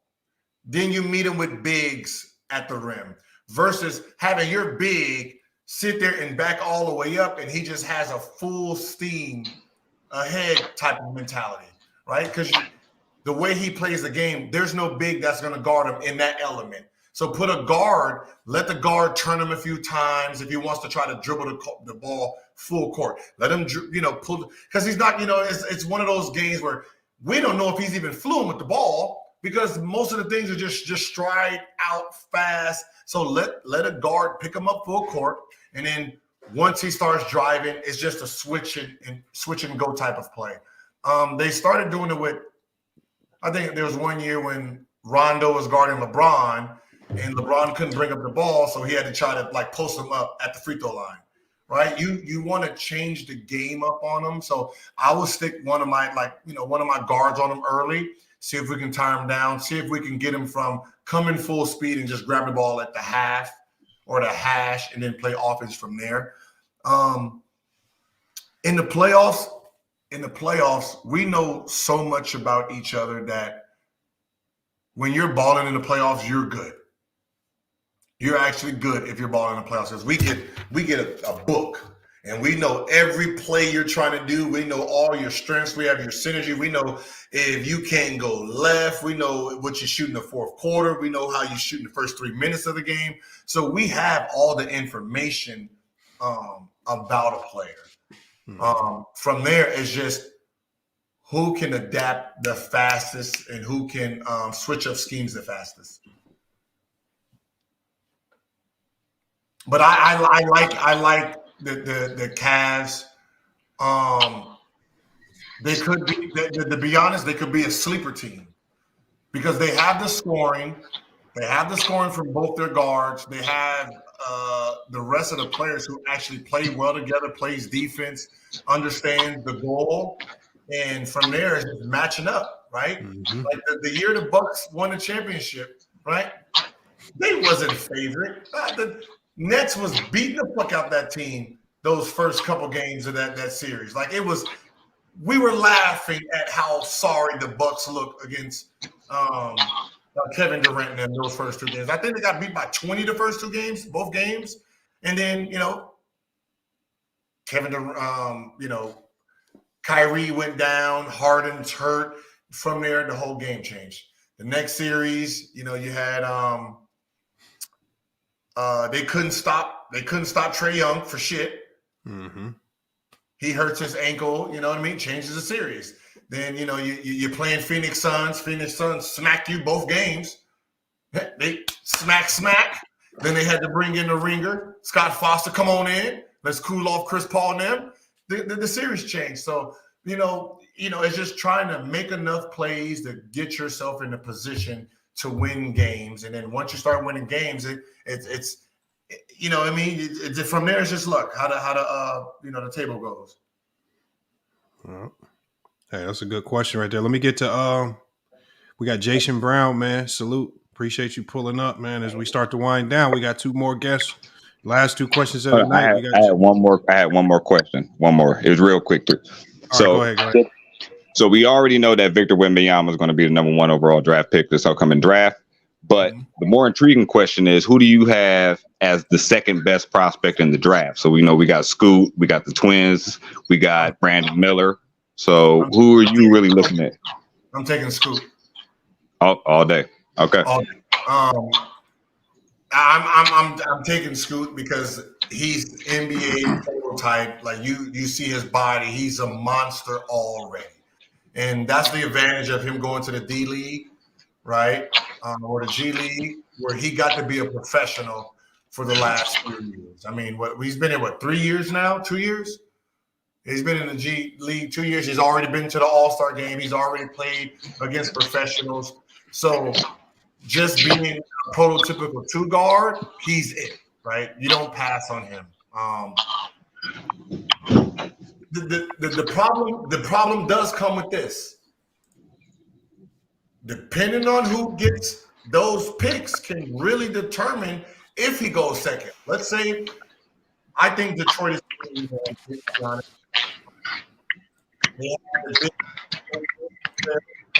that is for him. So they have French culture in the U.S. or between those teams due to the border is close. So I think they're going to put him in Detroit. Now, if Houston gets number 2, do you go with Scoot when you already have Jalen Green and you have all those type of that will determine that situation. Also, it can be one of those Tatum situations where Tatum was the number 1 pick. Boston has the number 1 pick. They want Tatum, and they traded knowing that the Lakers couldn't get him because they already had Ingram.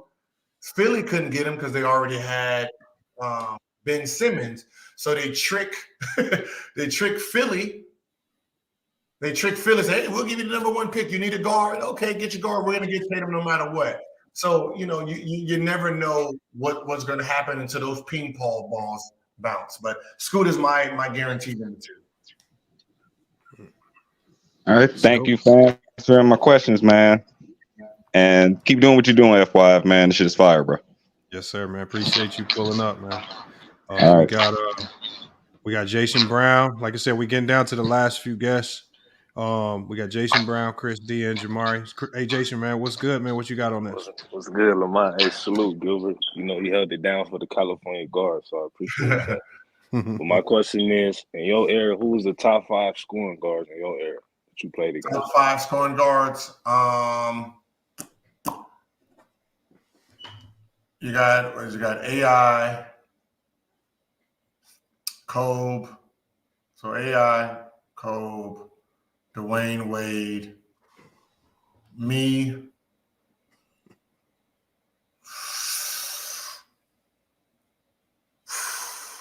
I mean, shit, Vince wasn't a fucking shooting guard, scoring guard. Well, you mean scoring like point guard scoring? Yeah. Oh, shit, then it's what? Me, Allen Iverson, Marbury, but Marbury was more of a point guardish than a 2 guard. Baron Davis, Steve Frank. But see, that was the problem. When I was playing, I didn't have to guard the player like me. So even though, like someone like Baron Davis can score and Marbury can score, they were still more point guardish.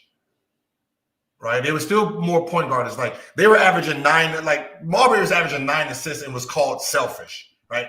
Right. So, that was just a different era of the media. So I didn't really have to play against a guy that was trying to score 20. So when you're talking about those type of guards, you're throwing real point guards into that category, though. Right? It's because I break my guards up into 3 anyway. I got pure points, then I got scoring guards, and I have 2s. So me, Allen Iverson, Westbrook, Kyrie, Steph. That's your scoring guard type of guards. Your point guards is really the Chris Paul types, the Jason Kidd types, like trying to compare us to them. They lose because of our scoring numbers, and we're going to have just as many assists. So I think they should make a new category just for the scoring guard.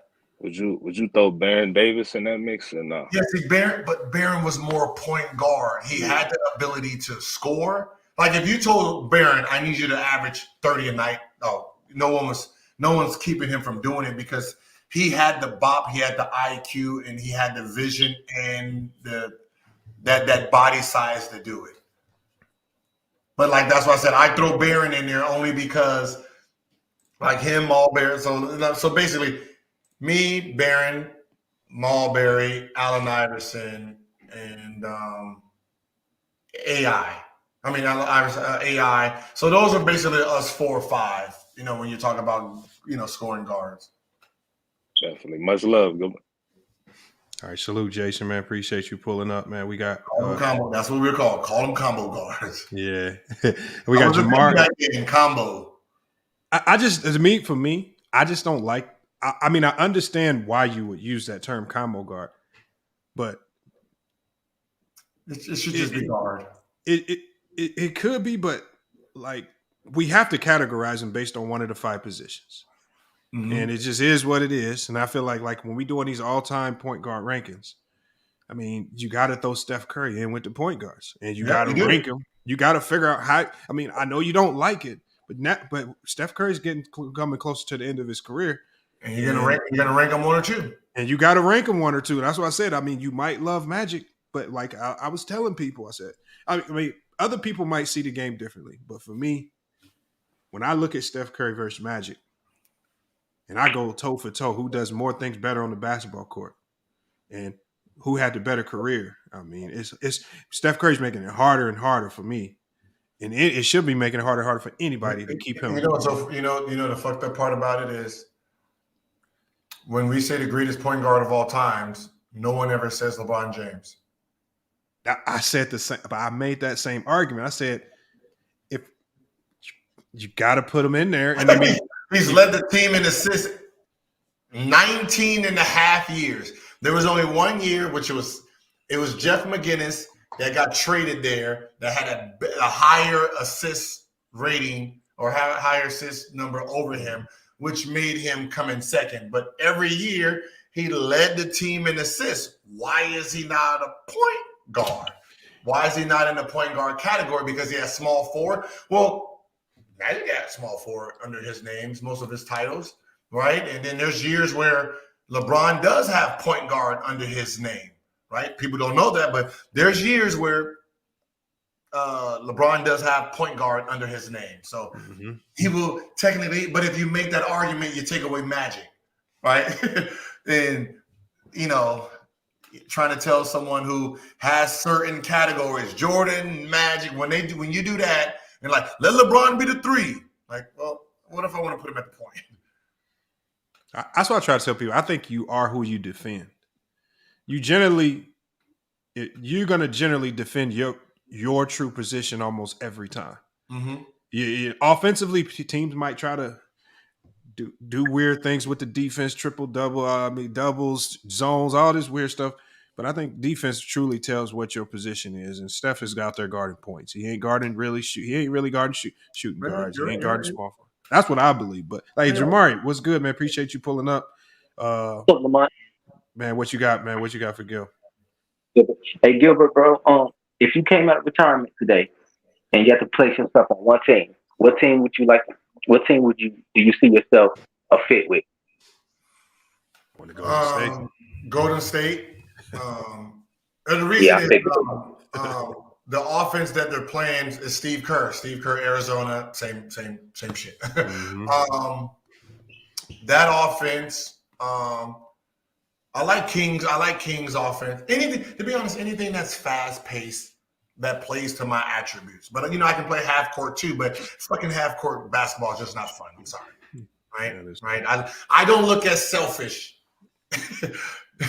And up and down. When you put me in half court and when someone takes 5 straight shots in a half court setting, he looks selfish. When you get to go up and down, you don't look as bad taking 5 consecutive shots. When you coming down and this 24 seconds running down and you taking 5 straight shots, you look like you're not passing that ball. Yeah. Right. I would agree too. That was a good question too. Yeah, appreciate it. Salute, Jamari, man. We got Chris D up here. Last question of the night. I got one more question too, but let me go ahead and let Chris get up here with it. Chris, man, what's your question for Gil, man? I appreciate it, guys. First off, Lamont, salute my brother. I appreciate you having me on. For Gilbert, I do want to ask. It's in regards to the people that use the eye test. I just kind of want to get your thoughts on this.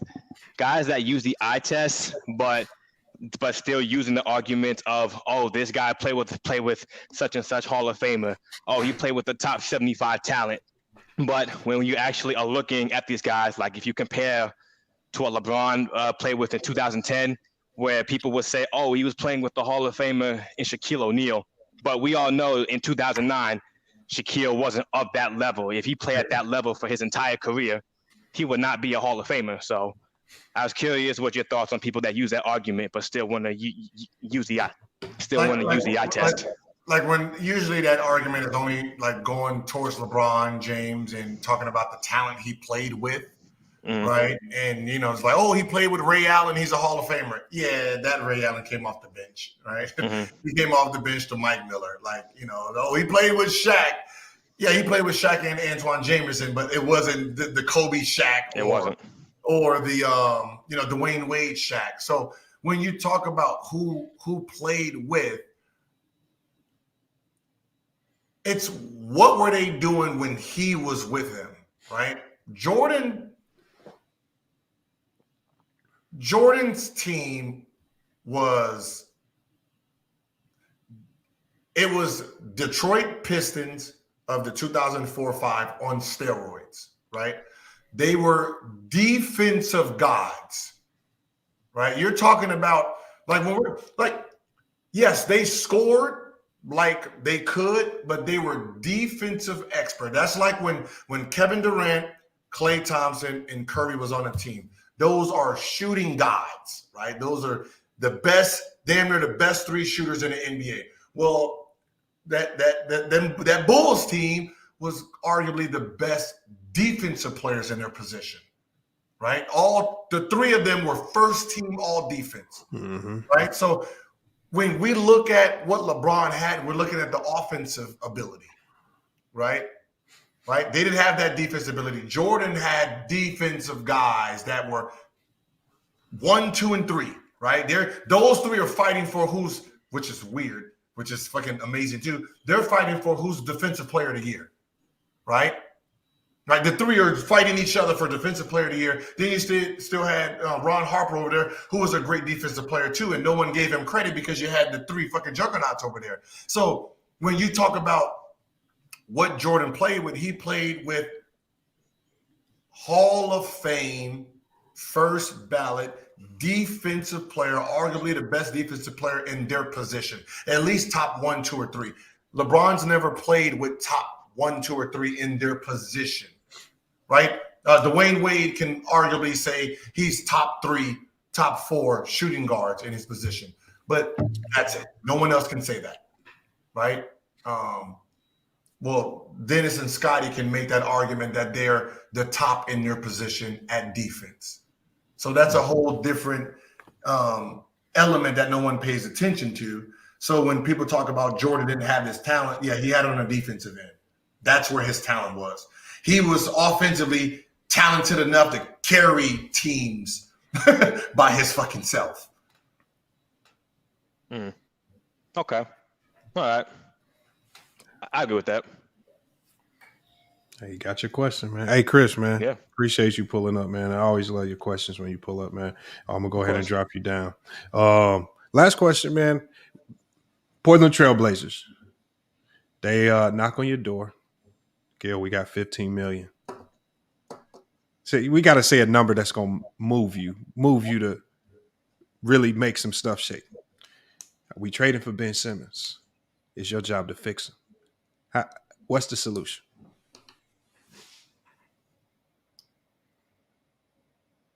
Okay, so I've watched Ben Simmons for the last 3 summers. Well, I didn't get him last summer. But I've been watching him for the last couple summers.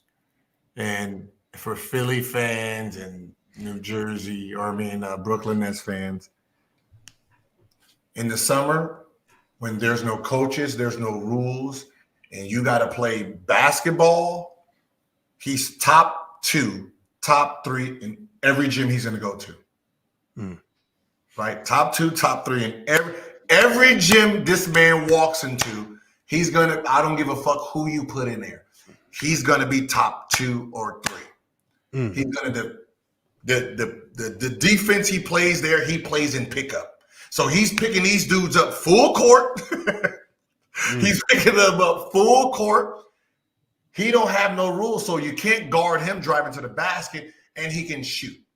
He can actually shoot the ball. So I think the real problem is this with Ben. Depth perception, I don't think he actually grasps that, right? Small gyms compared to open arenas, I think it actually fucks with him. Right? I haven't put my finger on it. I've watched him. I've seen him shoot hundreds of shots, and I'm trying to figure out what is wrong. The man shoots nice. I think it's that, and I think Lethal Shooter said it, and I couldn't figure it out, but he said it. He said he was talking about someone else, and Ben Simmons is what I thought about.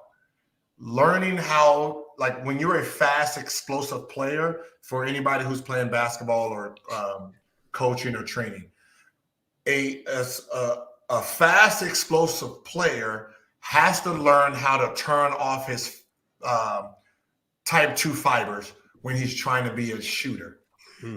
Westbrook, John Wall, and Ben Simmons, they don't know how to turn off their type 2 fibers when it's time to pull up for jumpers, right? They're moving so fast that pulling up for a jumper, that's not going to happen.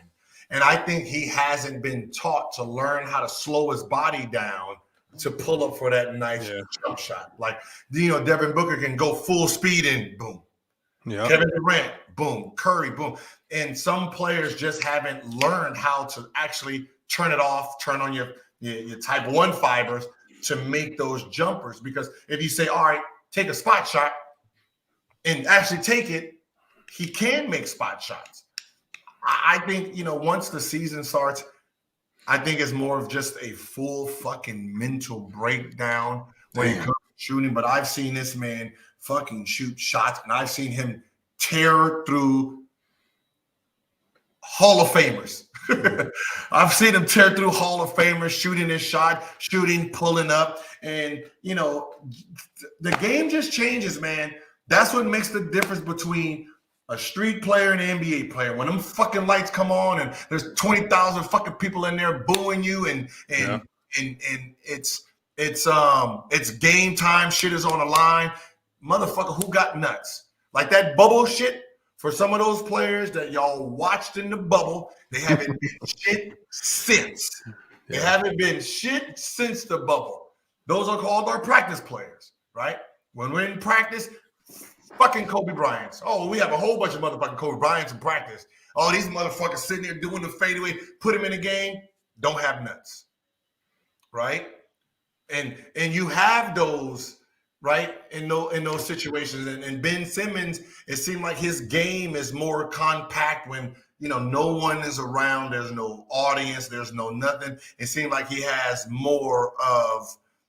that's more of his comfort zone. When you put him in these 20, 25,000 arenas, I think it kind of like distorts his perception and his reality, where it's like, oh, I don't want, listen, man, there's superstars in there like, I don't want to mess up. I don't want to be booed. Some of these Hall of Famers are going down, man. Like, I don't want to take the last shot because I don't want to be booed. I don't want to be blamed for the last shot. 1 through 3 players, call them 1 through 3rd quarter players. Them last 5 minutes, give it to someone else. He ain't got it. I just see so much in him, and like it's hard to give up on a guy with that much talent. Because there was one point in time in his career, I said on this channel, I said he's a jump shot away from being LeBron. I mean, he could do everything, and it's just, man, it's just hard to see the downfall. Like somebody's gonna hit the jackpot because his value is gonna go so low, and some team is gonna get the jackpot and figure it out. Because I think Draymond Green's time, just because of the money, is up. I said, what better chance to go buy on a guy like Ben Simmons, who everybody's down on? You can get him for the low right now. And if any team can revive and get him that confidence back, it's got to be Golden State. He's the only player that can mimic Draymond Yeah. without the bullshit, right? Yeah. Without the bullshit. Yeah. Defensively, 1 through 5, he's a great defensive player. You just lose the heart and the soul of the team because he's quiet. Yeah. But man, listen, it's the NBA, man. It's really one of those things where he might get his jump shot like everybody else do. When their careers and their legs start slowing down and they don't have all that speed, and now they have the shot. Like LeBron, right? Seems like a better shooter now that he's not running 100 miles an hour. You know, like all of his shots look like set shots now. Yeah.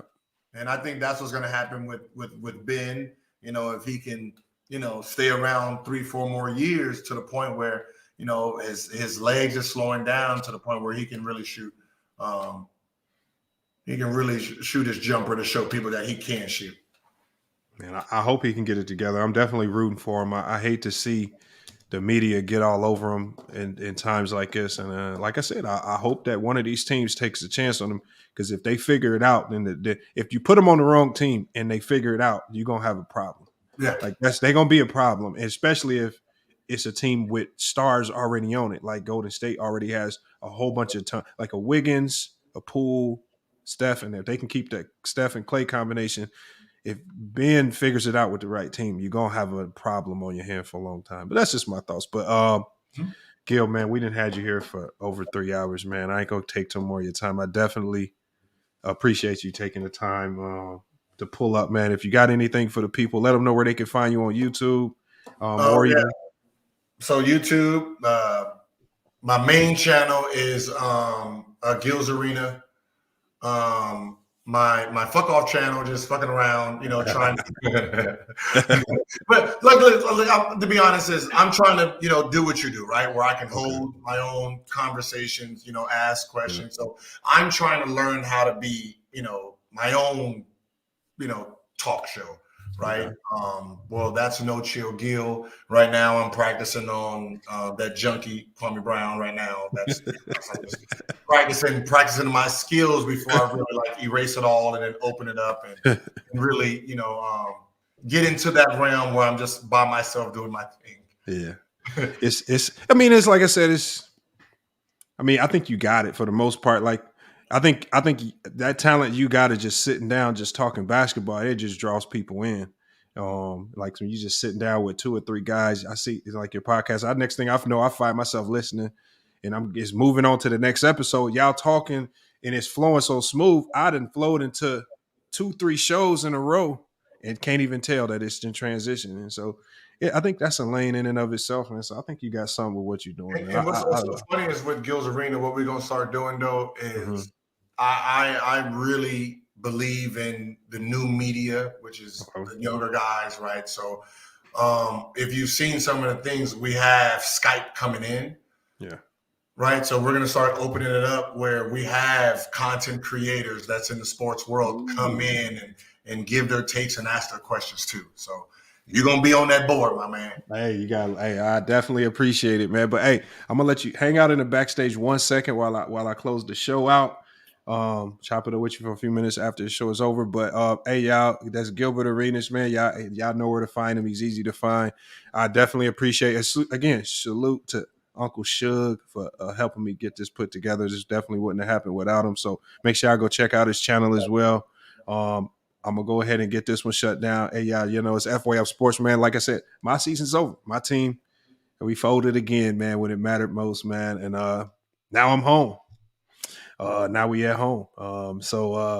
Hey, I definitely appreciate y'all. Salute to Gil. We gonna get up out of here, man. It's FYF Sports, and we out.